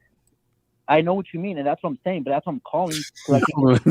We all look alike. I understand that, but that's not making No, the caller is who's racist right there. We're all fucking chimpanzees up here that look alike. Hey, caller, you need to book one of us, get some time, invest in yourself so you can get this information, man. But you can't call something a fling. You can't call something a fling and it get mad when it fizzles out. It's supposed to do that. So you got to accept that's the biggest part of the problem is that most people, especially men, you guys want to call women delusional. Men are delusional as fuck. Right. You guys don't accept reality, man. And then you try to get mad at women for being delusional. The problem is you're delusional. You need to teach women how to be less delusional.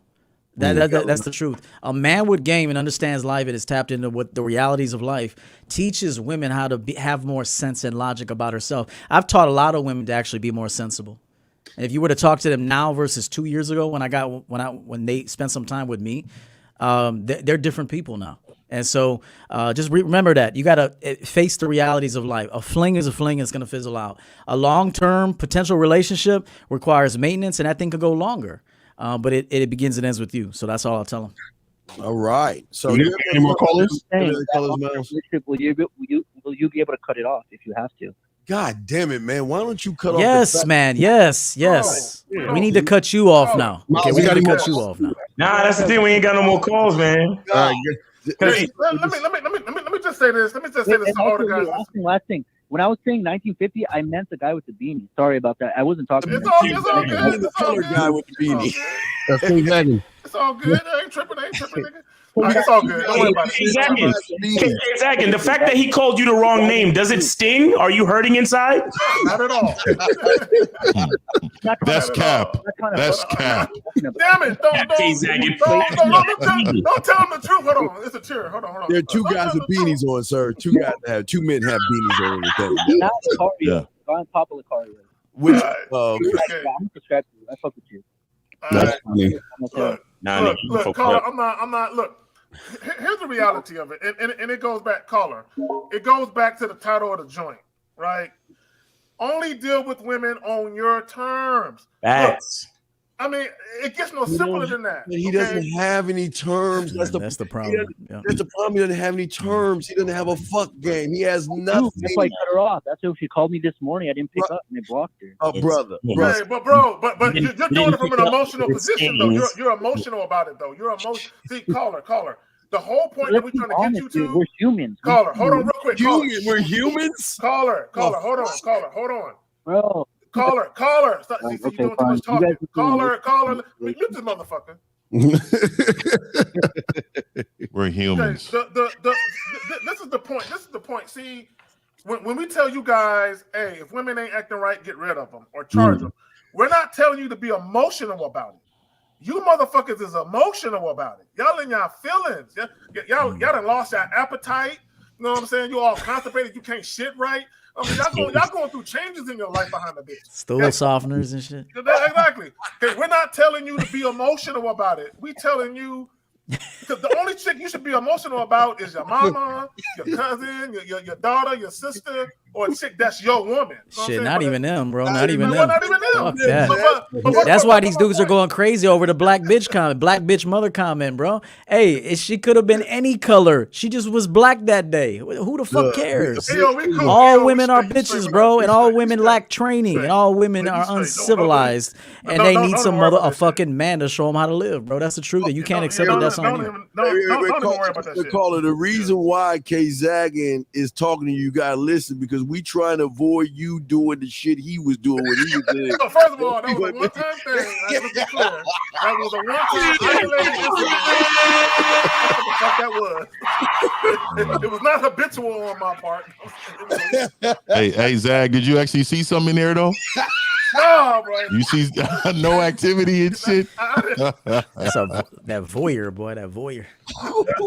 That shit's hella funny, man. That shit's hella funny. But you know what? But see, I can laugh at myself though. And a lot of you dudes, when y'all call up and y'all get taken to the shed and get your ass spanked, because you gotta be able to laugh at yourself and be like, that was kind of dumb that I did that shit. I'm saying, and to me, I was an idiot to do that. I was dumb to do what I did. I don't even know this story. I don't even know this story, man. What kind of joke? All right, let me tell you the story. All right, so one night, me and my partner, we out at the club, right? We meet these two chicks.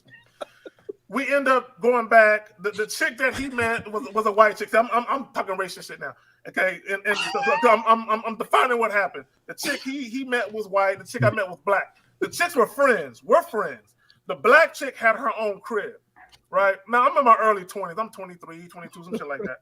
All right, so we go back to the black chick crib, and we both end up smashing these chicks, right? So about a week or so later, my homie, he hit me up and be like, "Hey man, do you think those two chicks we fucked last week, do you think they down to fuck?" And I'm like, "I don't know, bro. I ain't talked to her." So I called her, right? I said, "Fuck it, let me call her." She never answered her phone. So he was like, "Man, let's just go over there. Carrie, let's just go over there." And I'm like, "Nah, bro, I don't think it's a good idea if we go over there." You know what I'm saying? Unannounced like that. So I let the motherfucker talk me into it. so we go over there, right? And she don't answer the door. But a week later, the same club that me and the homie met her at a couple of weeks ago, she confronts me about going to her house unannounced on some, don't you ever come to my shit unannounced. So she was pissed, right? Yeah. So me not understanding she had a right to be pissed, I'm cursing. I'm like, "Bitch, who the fuck you think you talking to?" Right? I'm doing that type of shit. But she was right and I was wrong. But I let this goofy motherfucker talk me into doing some dumb shit. And that's why that's a story. And you didn't tell him how you peeped in the window, though. You didn't tell him how. You didn't tell him that. You didn't tell him that you peep in the window. No, I did put my ear to the door. I can't. Hey, had the light on and shit. Yeah, the light on. And the bad thing is, how did she know? Especially back then, there wasn't no Ring cameras. How did she know? That means she was in the fucking house, bro. She was in the fucking house, bro. She was fucking, bro. She was fucking. She was fucking. You know, That's back why she then, got mad at me Zach, for doing that shit. Zach, when we was 22, that was like, bro, that was early 2000s, bro. Like, hey, it wasn't no Ring camera then. That bitch was in the house. She was fucking. Bro, she had another nigga in the fucking. And it was dark, all the lights were off. Oh, man. Anything else, Caller, you want to ask us? Oh, man, that's hella fun. No, the only thing I wanted to say is, like, I know what you mean, but how do you not have emotions when you're, let's say, with a chick for like brother a year? How do you not develop? Okay, brother. No. Wait, can I say something real quick? Because I think he's being confused. He's confused a little bit. We're not saying you don't have emotions. You're going to have emotions. We're not saying do not. It's impossible for you to not have. You're a human being. You're going to have emotions. What we're saying is, Well, 1950 said we don't, right? No. He's saying don't be emotional. That's what we're saying. You're being emotional. Exactly. Situation, meaning that you're letting all of this get to you.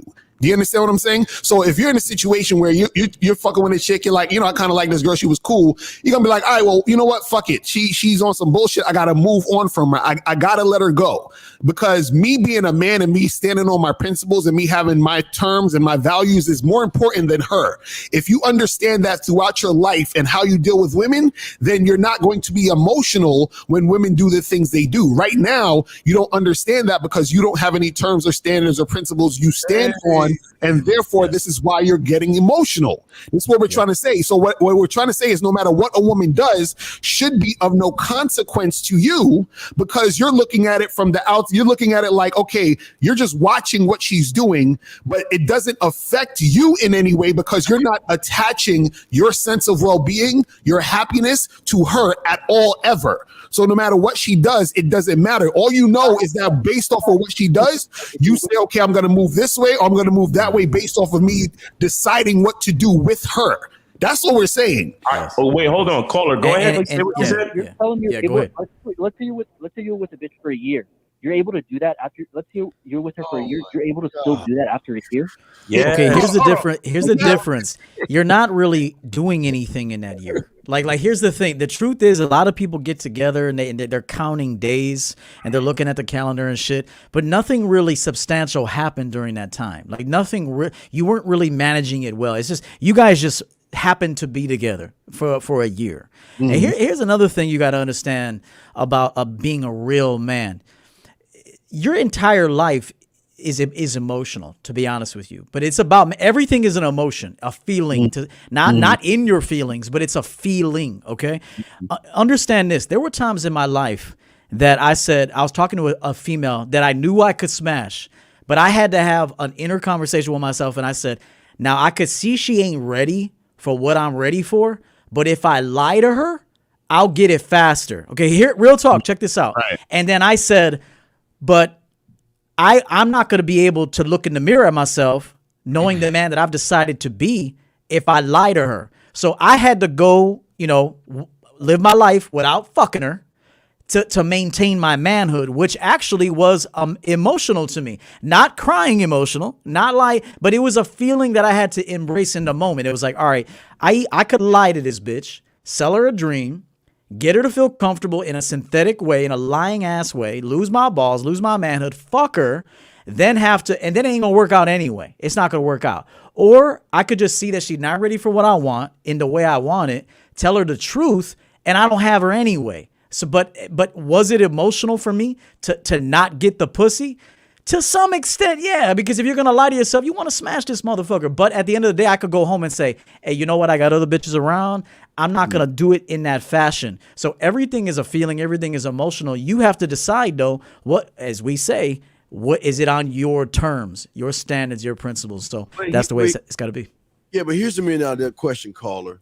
And this is what you're not getting, and everybody that's listening to this show is not getting, and why y'all are not succeeding. Who is your coach, sir? Who is your coach on this panel? Coach, I fuck with K Zagan now and Coach EO. Okay, no. Now, I didn't say fuck. Okay, I didn't say fuck with. I said hire. Who is your hired coach right now? Like, who are you paying for coaching with right now? Well, honestly, it's a toss-up between EO and K. Dag. Oh my God! No, he's asking, who are you literally paying for coaching right now? Right now. Who did you process a transaction with? No, I'm tossing up. I'm tossing between EO and K. Dag. Okay, say no one. Fuck, wait, hold on, guys. Caller. One of your biggest fucking problems, my dude, one of your biggest fucking problems is you're not in touch with reality.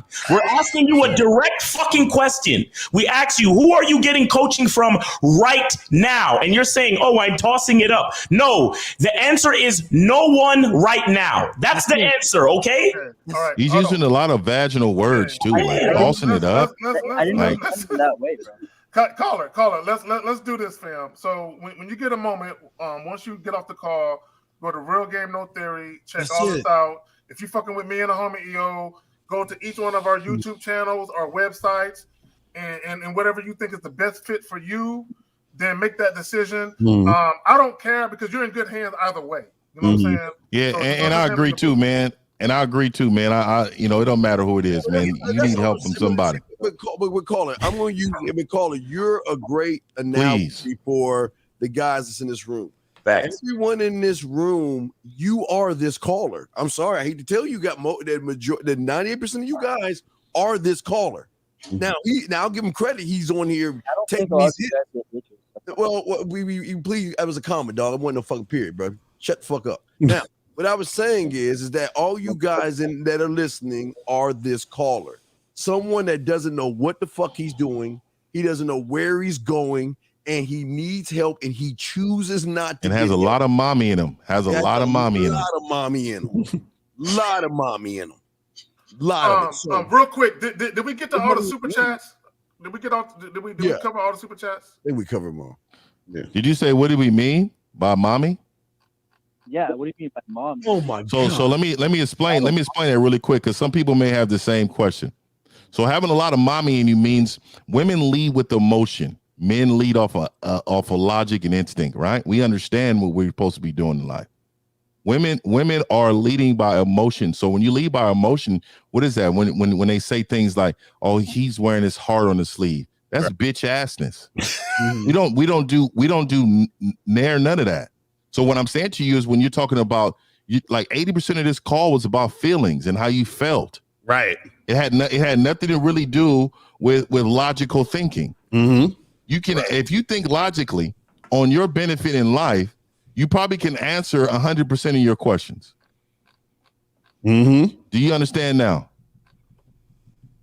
And the truth is too, 19, he already knows the answer to the questions. He's just refusing to do what he needs to do.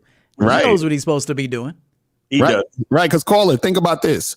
You were talking about how you felt about what happened with the woman, right? But you knew exactly what you should do with what happened, which is charge it to the game.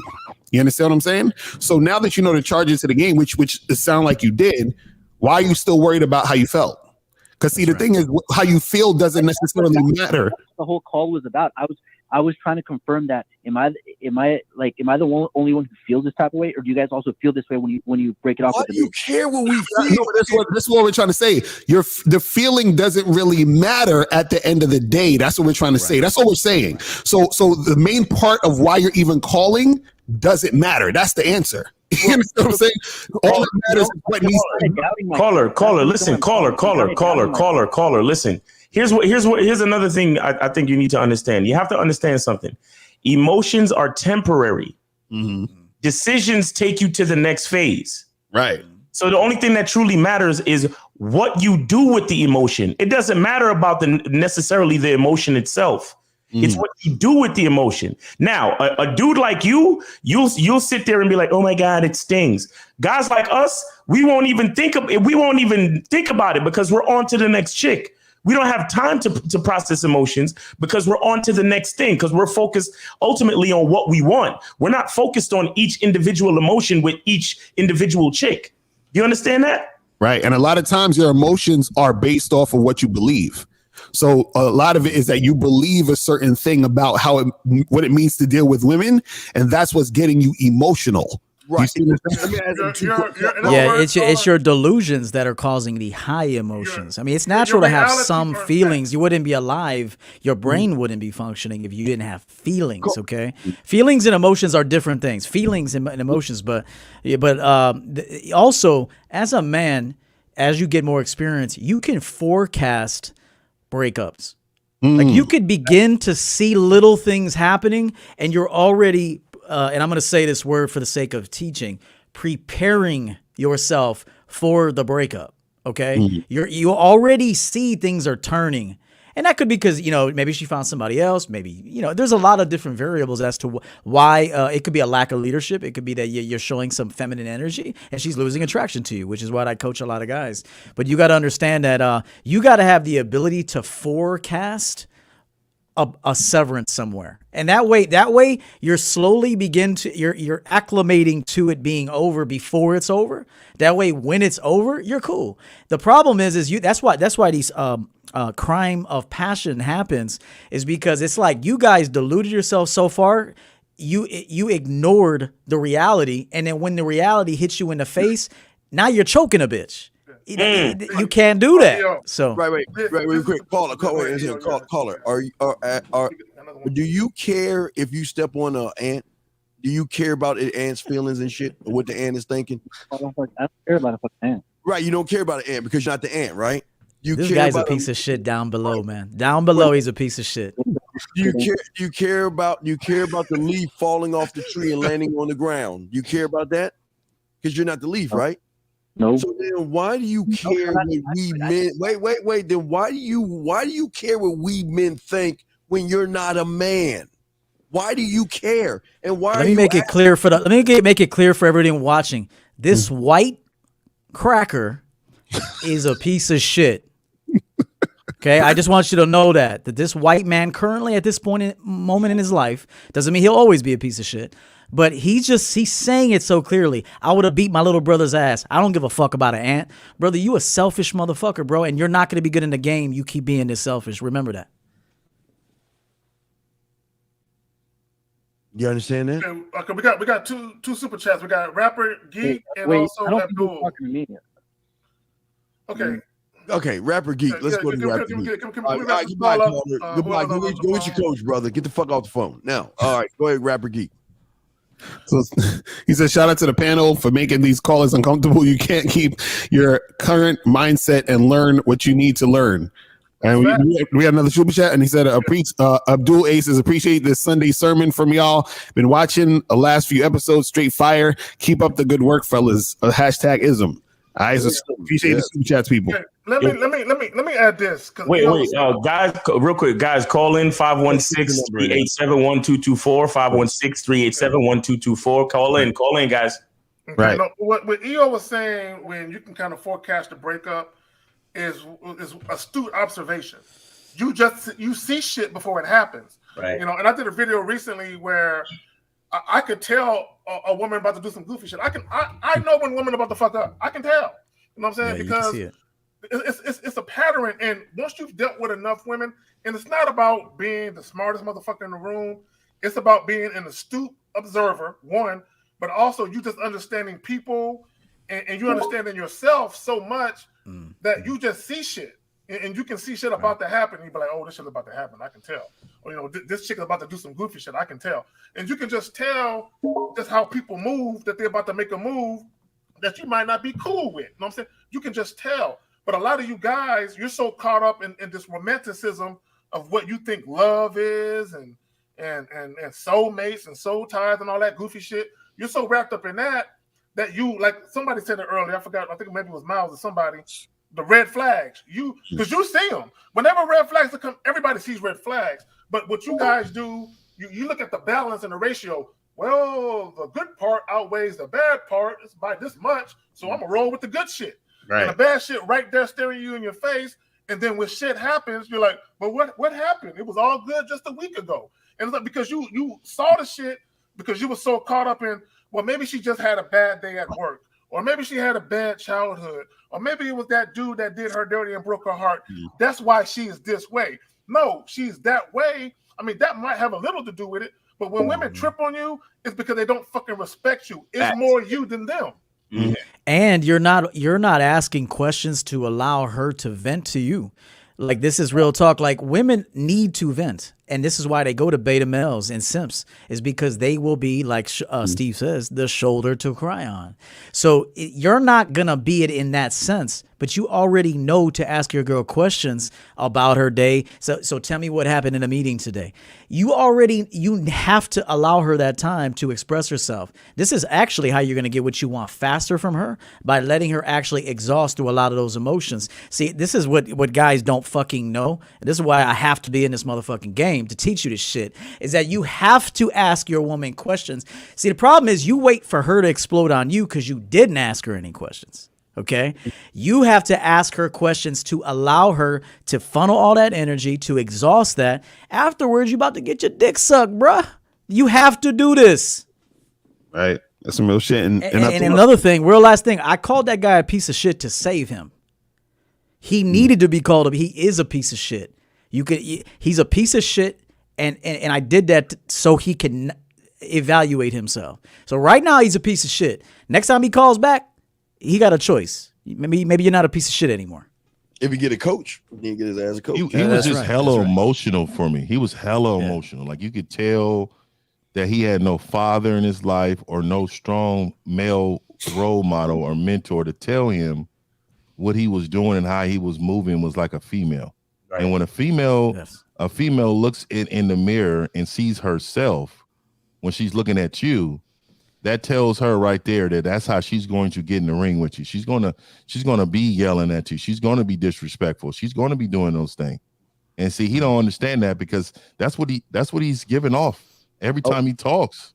Well, yeah, but this connects to this question right here. And I'm sorry, I sound like a broken record, but y'all motherfuckers act like y'all want to be an open heart surgeon in these one question. Y'all think that we can make y'all us in one fucking question. Guys, common sense. I know it ain't so common. Go to real game. No theory. The question you can get answers is when you invest in yourself and get a coach. He can help you with this. We can't fix you with one question, one answer. Shout out to No Internet for the $10 super chat, though. No, but shout out for the super chat. Yeah, let me add this. Okay, there are certain guys where some of you guys, you might not have consistent, desirable results, but you're kind of there. You just need like a push in the right direction to get you over the hump.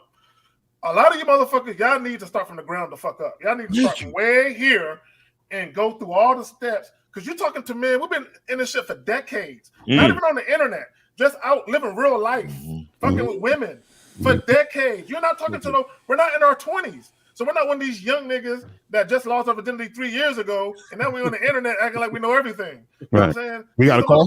We've been through this shit. You know what I'm saying? So we there's nothing we can tell you in 5 minutes that's going to turn you from a dude that's invisible to women to all of a sudden you beat women off with a stick. It ain't going to happen.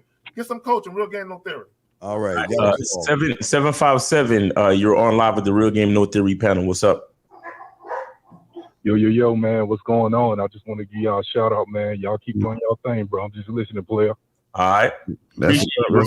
Peace. Yes, sir. That's what's up. But it goes back to the title that the reason why a lot of you guys will never be able to do the things with these women is because you're not doing them with yourself, because you don't know how to do them with yourself, or why you should do them with yourself, or when you should do it with yourself, because your thinking is not on the level of the men on this panel. And the only way you're gonna get that way is find somebody, man. I'm sorry, but that's just what it is, guys. Or y'all gonna end up like that 24, whatever that dude name is crying about his girl. That's gonna be you. I'm telling you. Mm-hmm. And you know, I think what the last caller, not the last one before that, I was talking about the emotions and stuff. I think the problem with a lot of guys is that they see what I teach guys and what I try to get guys to understand is it's about leadership and it's about you having the woman go along for your ride. So now the reason why that caller was getting emotional or feeling all these emotions when the stuff was happening with the woman is because anytime you feel that way when you're dealing with the woman is because you have started to follow her. So let's say a girl does something, and let's say, he said, oh, she yelled at him and she called him and yelled at him and blocked him and all this other stuff. He was reacting to her. So whenever you're reacting to the woman, that means you're following her. And that means that you're going along in her direction. That means you're taking her lead. And therefore, you are going to become emotional because now you're following someone who is emotional. You see what I'm saying? So what it is that you have to not get into the trap of going down that direction of what she's doing. You see what I'm saying? And so the thing is that that's why we say the game is about you, is because that when you're doing what you're supposed to be doing, right? No matter what she's doing, you're not going to get thrown off or get sucked into that energy because you already know it's about what you're trying to do and you're constantly leading the situation. And this is what tells you whether or not to take the girl seriously, whether or not to charge her, whether or not to keep her around. All these other things are going to come about based off of you understanding what your terms are, what your principles are, and all the other good stuff. See what I'm saying? But and one last thing, you won't know what those principles are until you actually fail with women. Okay, you actually have to get out there and experience some shit that's desirable and that's like a gut punch to you. And then you could go, all right, I'll never do that shit again. So what is formed from something that you've determined you'll never do again? A standard. So you have to actually lose. And I don't want to say lose because you ain't losing shit, but you know what I mean. You actually have to mismanage that situation in order to see where you mismanaged it to later manage it correctly.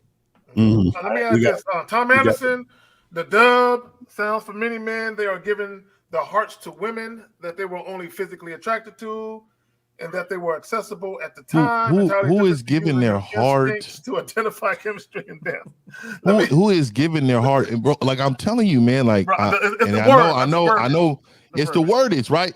And the reason why I always preach this, right, is because there was a time where men would check this shit. We don't fucking check each other enough to know that we don't speak this way. Now I appreciate the super chat and what he's saying is I can understand. I'm talking about men, we give leadership to the woman. We're not giving our hearts to the women. Like what is a heart? Like if you look up the word, like if you really look up the word love too, like all these words that is like feloniously used. I want a woman to care for me. I want her to respect me first and care for me second. Respect first, no doubt. And what I'm telling you is because love is all a feeling based. It's a fucking illusion. It's an illusion. It's a mirage. So what I'm saying is nobody has the same definition for love. So when a man speaks in general, like they give their heart away to, like, what the fuck is a heart, right? So what you're saying is you're giving a feeling away. You get what I'm saying? None of this shit exists. None of it exists. It is all taught to you by social engineering on what actually women want per love and what they are meant to be. Men ain't create that shit, dog. We got to call. All right, 689. You're on live with the Real Game No Theory panel. What's up? Hey, can you guys hear me? Yeah. What's up, man? Hey, so I appreciate all of you. Just want to give a shout out to everybody, especially EO. I've been watching you for a while. I'll get to my question quick. Been dating my girl for about 8-9 months. After listening to you guys the past couple of weeks, I'm able to see what some of my flaws are, at least. I'm sure there's some I'm not fully aware of. But I'm starting to make changes in our relationship, how I carry myself, and just how I go about my life. And it seems like I'm getting some, like, flashback from my girlfriend. And I wanted to ask you guys what you think of this phrase, simp. What's your definition of it? So we're really quick. Let me ask you this. Really quick. What behavior did you change for her to notice the difference and then get pushback on it? What is the difference? I noticed her using that she wanted a boy that was going to simp for her and be for her. And the first time I heard that, I said, listen, I'll be your simp, but I'm not your bitch. And as I became more assertive, Bro, call it. Did you verbally tell her that? Caller, did you verbally say I'll be your simp? Did you tell her that?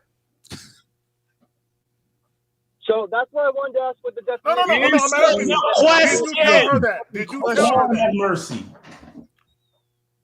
Did you say that to her out of your mouth? Yeah, I said I'll be your simp, but I won't be your bitch. Okay, caller. Two things. I'm gonna tell you what happened. I'm gonna be brief, and I'm gonna pass it to these gentlemen. Two things happened at that precise moment in time. One, she lost respect for you. Two, I guarantee you, your behaviors, you showed inconsistency in your behaviors. Once you show inconsistency, two things: women can't trust you and they can't respect you. Wait, and caller, how long you been with this girl for? And recognizing that consistency is a huge part of it. And Hold on, caller, real quick. You say you've been with her for how long? Fuck, I'm taking control of my life. Caller, listen. How long you say you've been with her again? I've been with her about a little under 9 months. Okay, and now, what have you been doing in those 9 months? Simping. So she practically lived with me for about 5 months. Okay, you're done. It's a wrap, bro. After 3 months, you moved her in? Is that what you're telling us? After 3 months? She was already around my family practically when I started my relationship with her. How old are you? How old are you, man? Being around my family. How old are you? I'm 24. She's the same age as I. You need to. Is your dad around? No, I've got my own place now. She lives in Pennsylvania. Is your dad around? Is your dad still living? In January. Is your dad?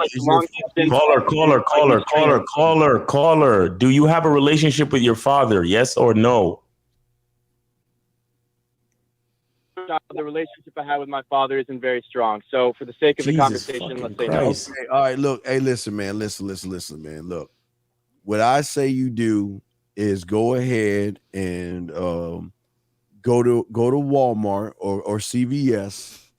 But first, ask your woman the size of the condom the other guy's wearing that's fucking her right now, and be the gentleman that you are, and go buy the rubbers for her, so he can just go ahead and keep smashing the woman while she calls you a bitch to him.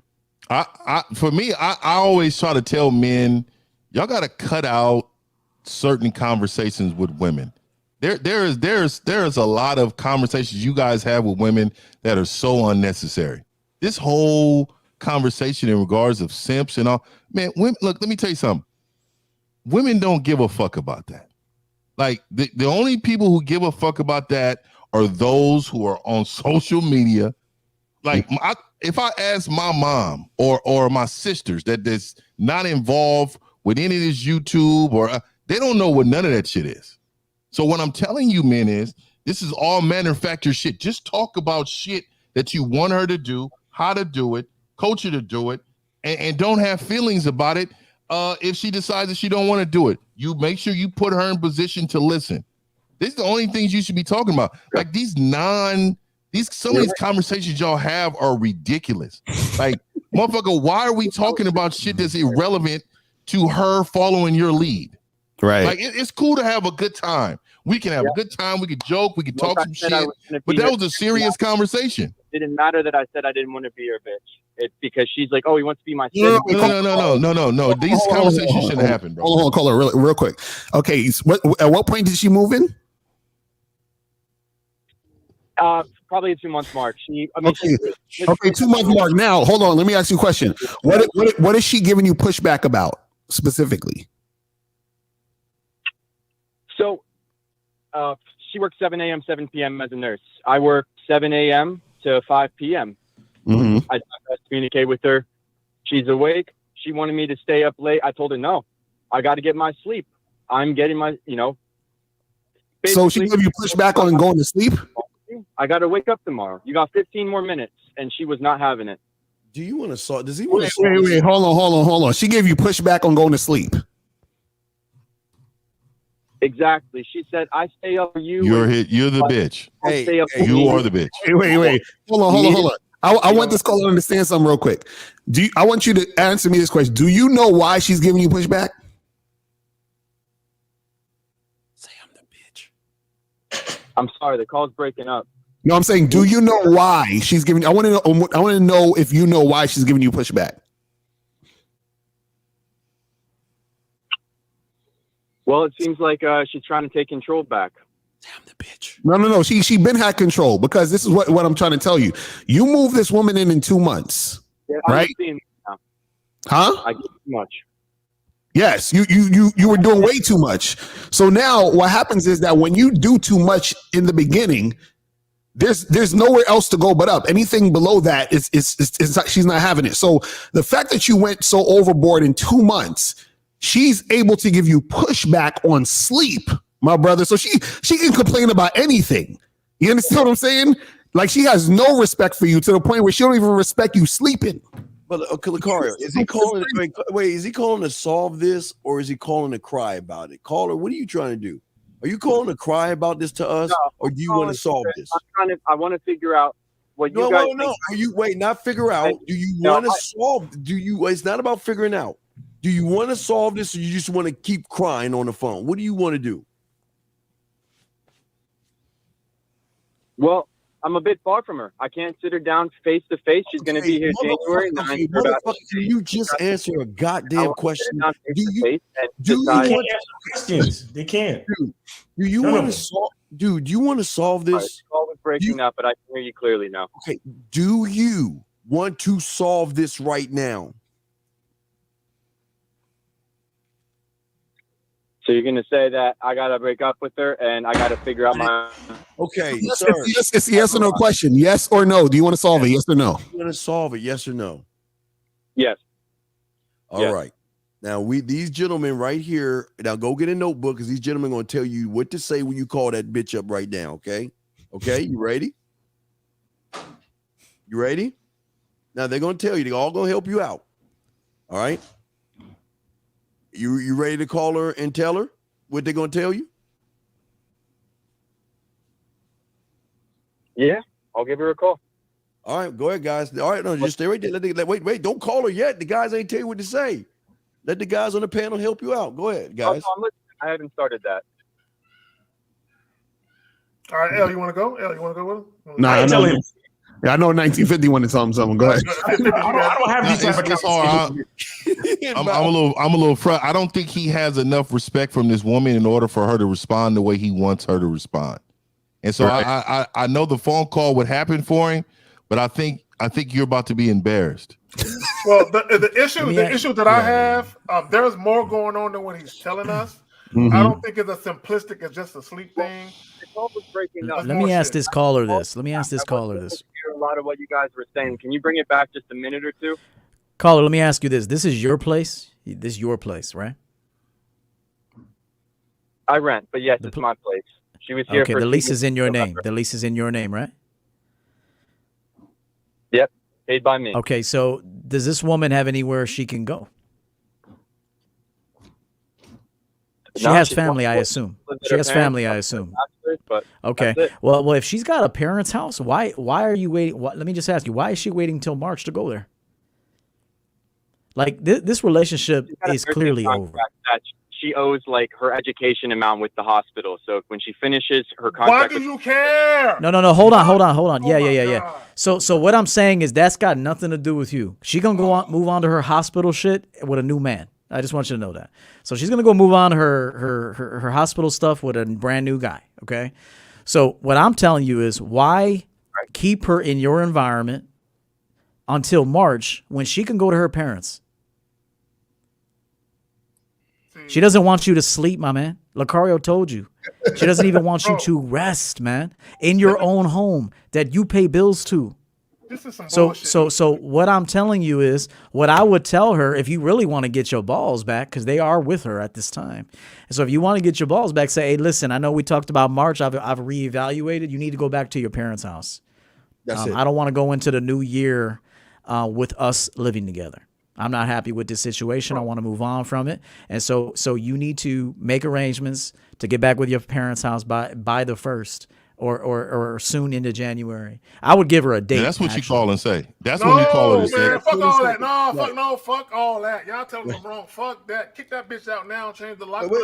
Well, what I'm saying is that he allowed that bitch to stay there. So yeah, I mean, I agree, but I'm saying though, I think if he gives her to the first week of January, maybe January 1st, January 5th, and just say, hey, listen, I'm not happy with this situation. Obviously, this situation is over now. I'm not waiting until March. You need to go to your parents, and you need to build your life from there. Her birthday present is gonna be me paying for an application fee for her new crib. Hey, and if she's got mail there, she has stake there. Whether she's on the lease or not, if she gets mail there, she has stake. Well, don't tell him that. This motherfucker, he gonna be trying to kill a bitch. I'm just letting them know the real law. All right, we got one more call. Yeah, that is the law, and he has to consider that. So listen to 19. So tell her that you'll have her mail forwarded, or she needs to have her mail forwarded back to her parents' house. Exactly. You got to have every detail down as a man. That's another thing. You guys want to make decisions, but you don't have details. So you got to have every single detail down before you make this presentation. But he ain't gonna call. He ain't gonna call though. So. All right,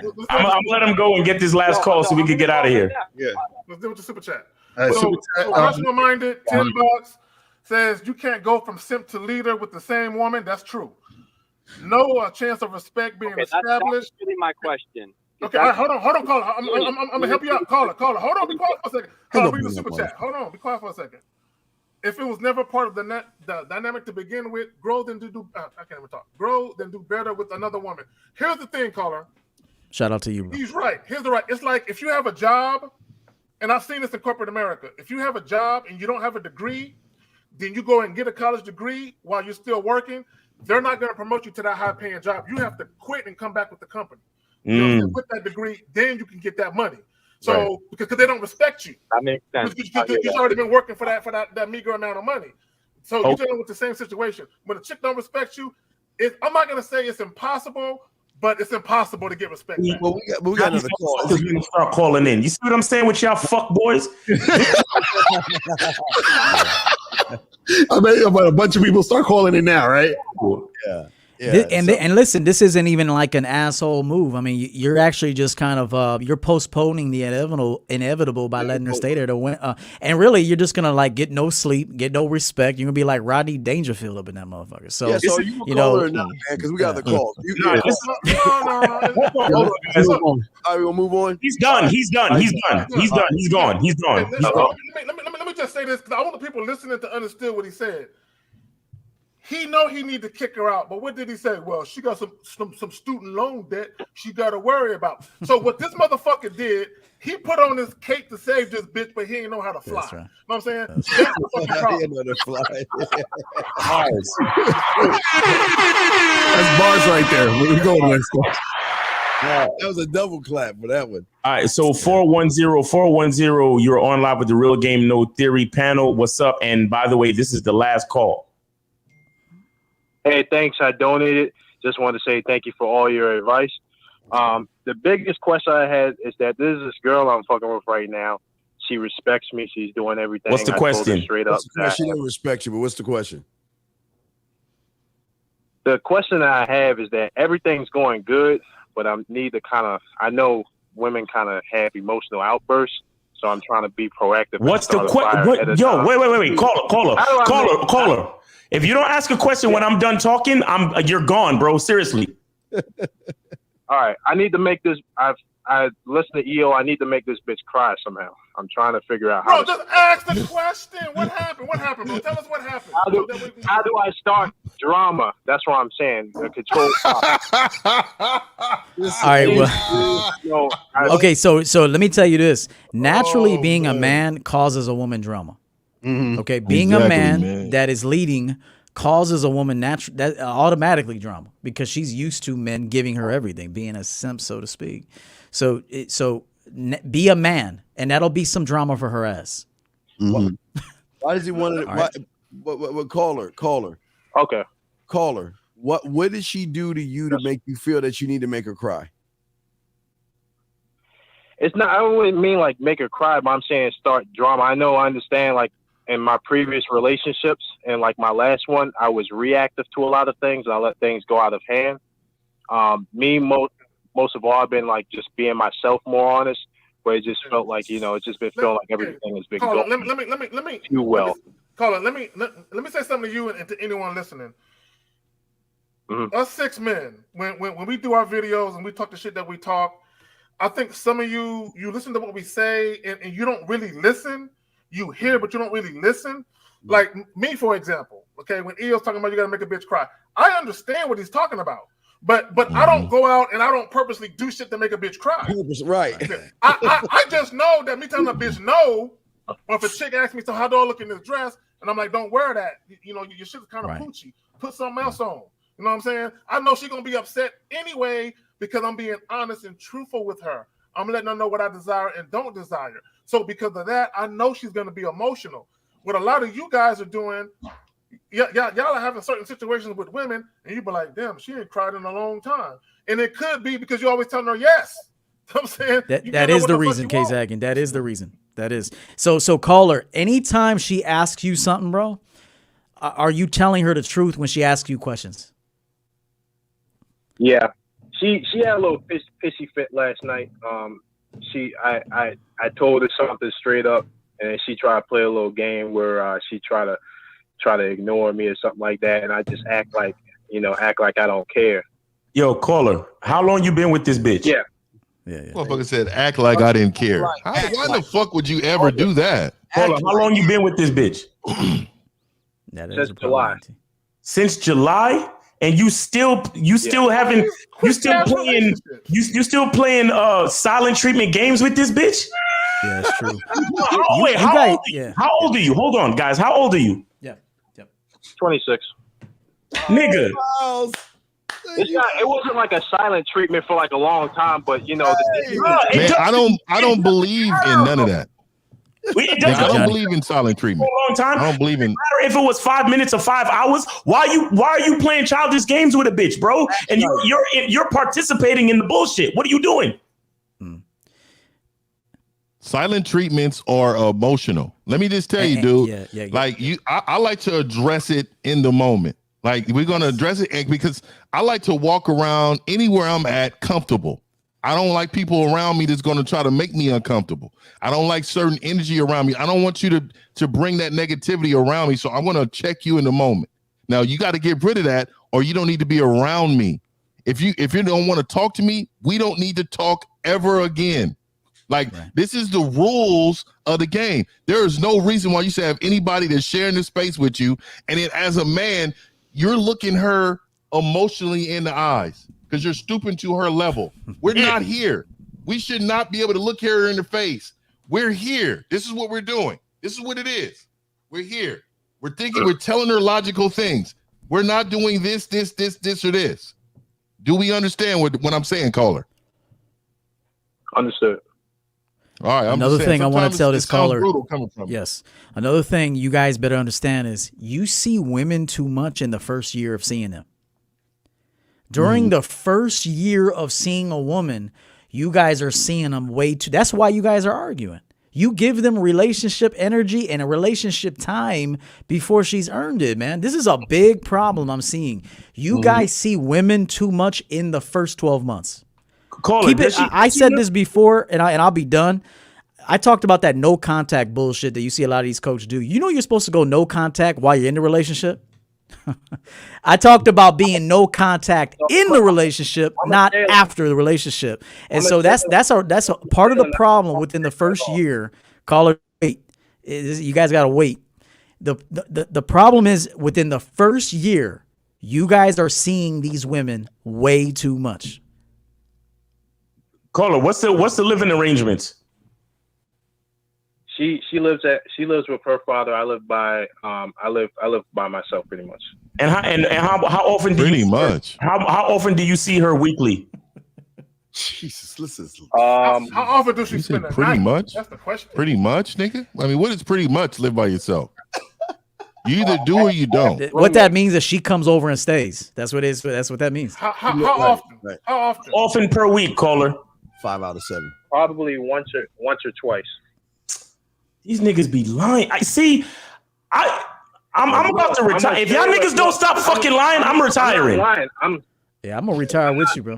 I'm with you. I'm with you. We gonna go on a pure bitch ass binge. We're gonna go on a bitch ass binge, and we just got to retire this month. If all 6 of us stop doing YouTube videos for 30 days, y'all niggas will lose y'all fucking mind. Yo, call her. And that's when you'll really see that money. Hey, take 30 days off. You'll see that money then. Right. How many times did you spend the night, caller? Oh. Wait, say it again. You're breaking up. How many times does she spend the night? Say 4. Once or twice a week. You see, Man, if that's she way spends too the many. night, then that's 2 And she's days, staying nigga. the night. And she's staying Bro, the stop night, for a bro. second. Stop for a second. Listen to this. Listen to this. If she spends the night, that is automatically 2 days. So if she's coming to see you at least twice a week, you're actually seeing her 4 days a fucking week. You lying ass motherfucker. Do you understand that? Wait, what? You saying if I spend a day and a night? If the bitch spends the night, the day that she came over, that's 1 day. She spends the night and she wakes up with you in the morning, that's the second day. I don't care if she leaves right after she brushed her fucking teeth. That's 2 days, my nigga. That's 2 days. Which means 4 days. So if she's doing it twice a week, How if did you're you doing miss it that? twice a week, that means she's seeing you a total of 4 days a week. This is why she doesn't respect you, because you're giving too much of your time to this bitch. Do you understand? That's right. Understood. Any new woman you guys meet should not see you that much in the first year. Okay. She better be begging to see you, bro. I really mean this. This is the only way it's gonna work. You got to give her doses of masculinity and yeah. You buy her a gift for Christmas? Of course. Hey, Of course he did, bro. Yeah, don't buy You bought her a gift. She came over 4 times a week. You bought her a fucking gift. Here's the problem that he's having, that the other caller had, and that most men have. Y'all give women all this boyfriend energy, and then at some point y'all get tired of the bitch and y'all want to pull back on the bitch. And she get mad. No, they get tired of her. She gets tired of them. No, that's the truth. But dudes don't get tired of women. That was a situation on there. Well, see, but call it. See, and I made videos talking about inadvertent behavior. You're doing things, not understanding how that shit is impacting you, how that shit can be a detriment, because you allowing her to spend a night, which means you laying up with the bitch, she laying on your chest, telling you about her day at work, she playing with the chest hairs, you know what I'm saying? Y'all pillow talking, you taking a shower in the morning with the bitch washing her hair and washing her feet, and now she mad because you don't do it no more. Combing it. Putting braids in it and shit. Hey, caller, it's Christmas time. Did you buy her a gift? No, I didn't. You lying motherfucker. Is she buying you a gift? No. You know what? He ain't lying. So I guarantee you got that right. Booked the trip. That motherfucker taking to the Bahamas. He booked the trip. He ain't had to buy nothing. He bought the plane ticket. Why you lying, bro? Hey, they going on a cruise, bro. January. Jesus. Tell her to break in the new year. All you motherfuckers out here, I'm telling you, man. Hey, happy Merry Christmas, and thank you for the time of this year. Thank you for the $100 super chat.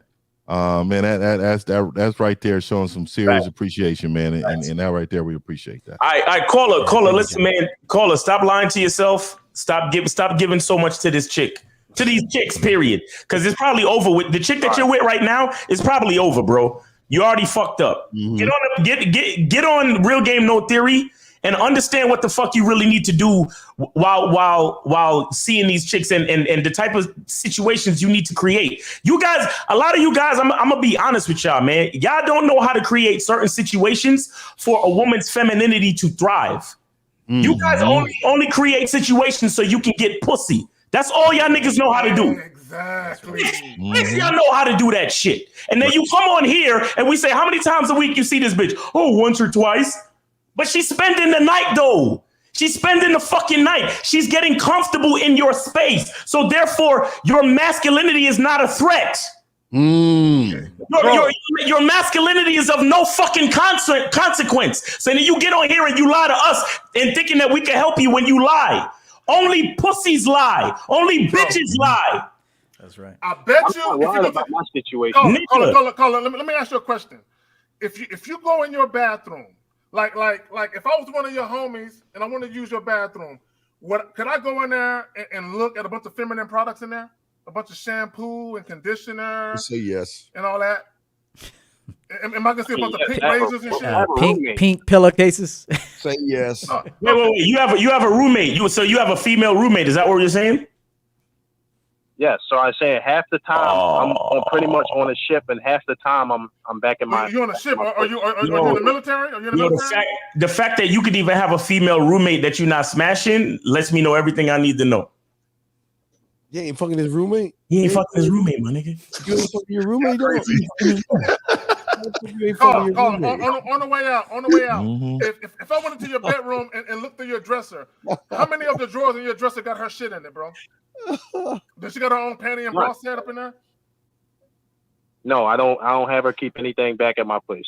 Okay, she don't own real estate in your house. She owns some real estate in your head, though. Why ain't he fucking his roommate, though? Fuck all the other shit. Bro, how come you ain't fucking your roommate? Yeah, why ain't you fucking?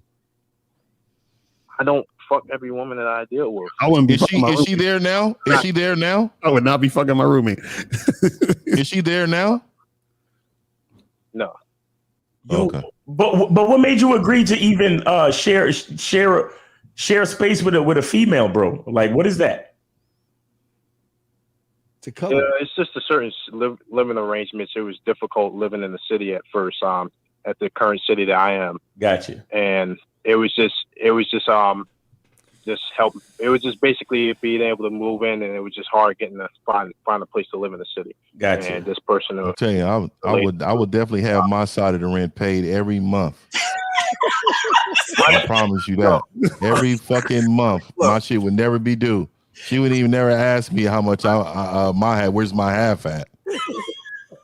Bitch, I'm your half. Is that I'm merchant marine. Bitch, I'm your half. My paper is straight as far as taking care of my business. Right. My thing is because I'm a sailor and I'm here 1 month and I'm back home, maybe a couple of weeks or so, is that I was trying to help, I had to work on personally making sure I create a life around, like, outside of dealing with. You better dig in your chest and grab your spinach, son. You better dig in your chest and grab your spinach and take it, man, because you ain't. All right, but that's what's up. And caller, thank you for the call, family. Yeah, but just if you can't rewind this back, because all of us dropped some gems that you can adhere to and learn something from, and all y'all stop with this in-house pussy shit. And another thing, caller, like there are circumstances that you being home like all the circumstances of your job and your lifestyle still don't allow you to break rules of the fucking game. I don't care what it is. Mm-hmm. Once you break rules to the game, you get results like this. So understand that. All right. But thanks for the call. Thanks for sharing your story. And thanks for presenting a teachable moment. We appreciate you. Thank you. Yeah, but if he's out to sea, she's still at his house 2 times a week. She probably fucking the roommate. Scissoring. They in there scissoring. Yo, they in there scissoring and shit. Man, got her liquor's license. Got her liquor's license and shit. I gotta get the hell out of here because I gotta perform some maintenance services. You feel me? No doubt. Yeah, I dig it. Yeah. Right, so this hey man, happy holidays to y'all. I know there's a lot going on, man. Happy holidays, man. I always try to tell men that celebrating the holidays don't mean you got to buy people shit. Facts. Your presence is their gift. So if they don't respond to that, get them out of your motherfucking life. If they're disappointed on what you can't give them or what you choose not to give them, get them out of your motherfucking life. Straight up.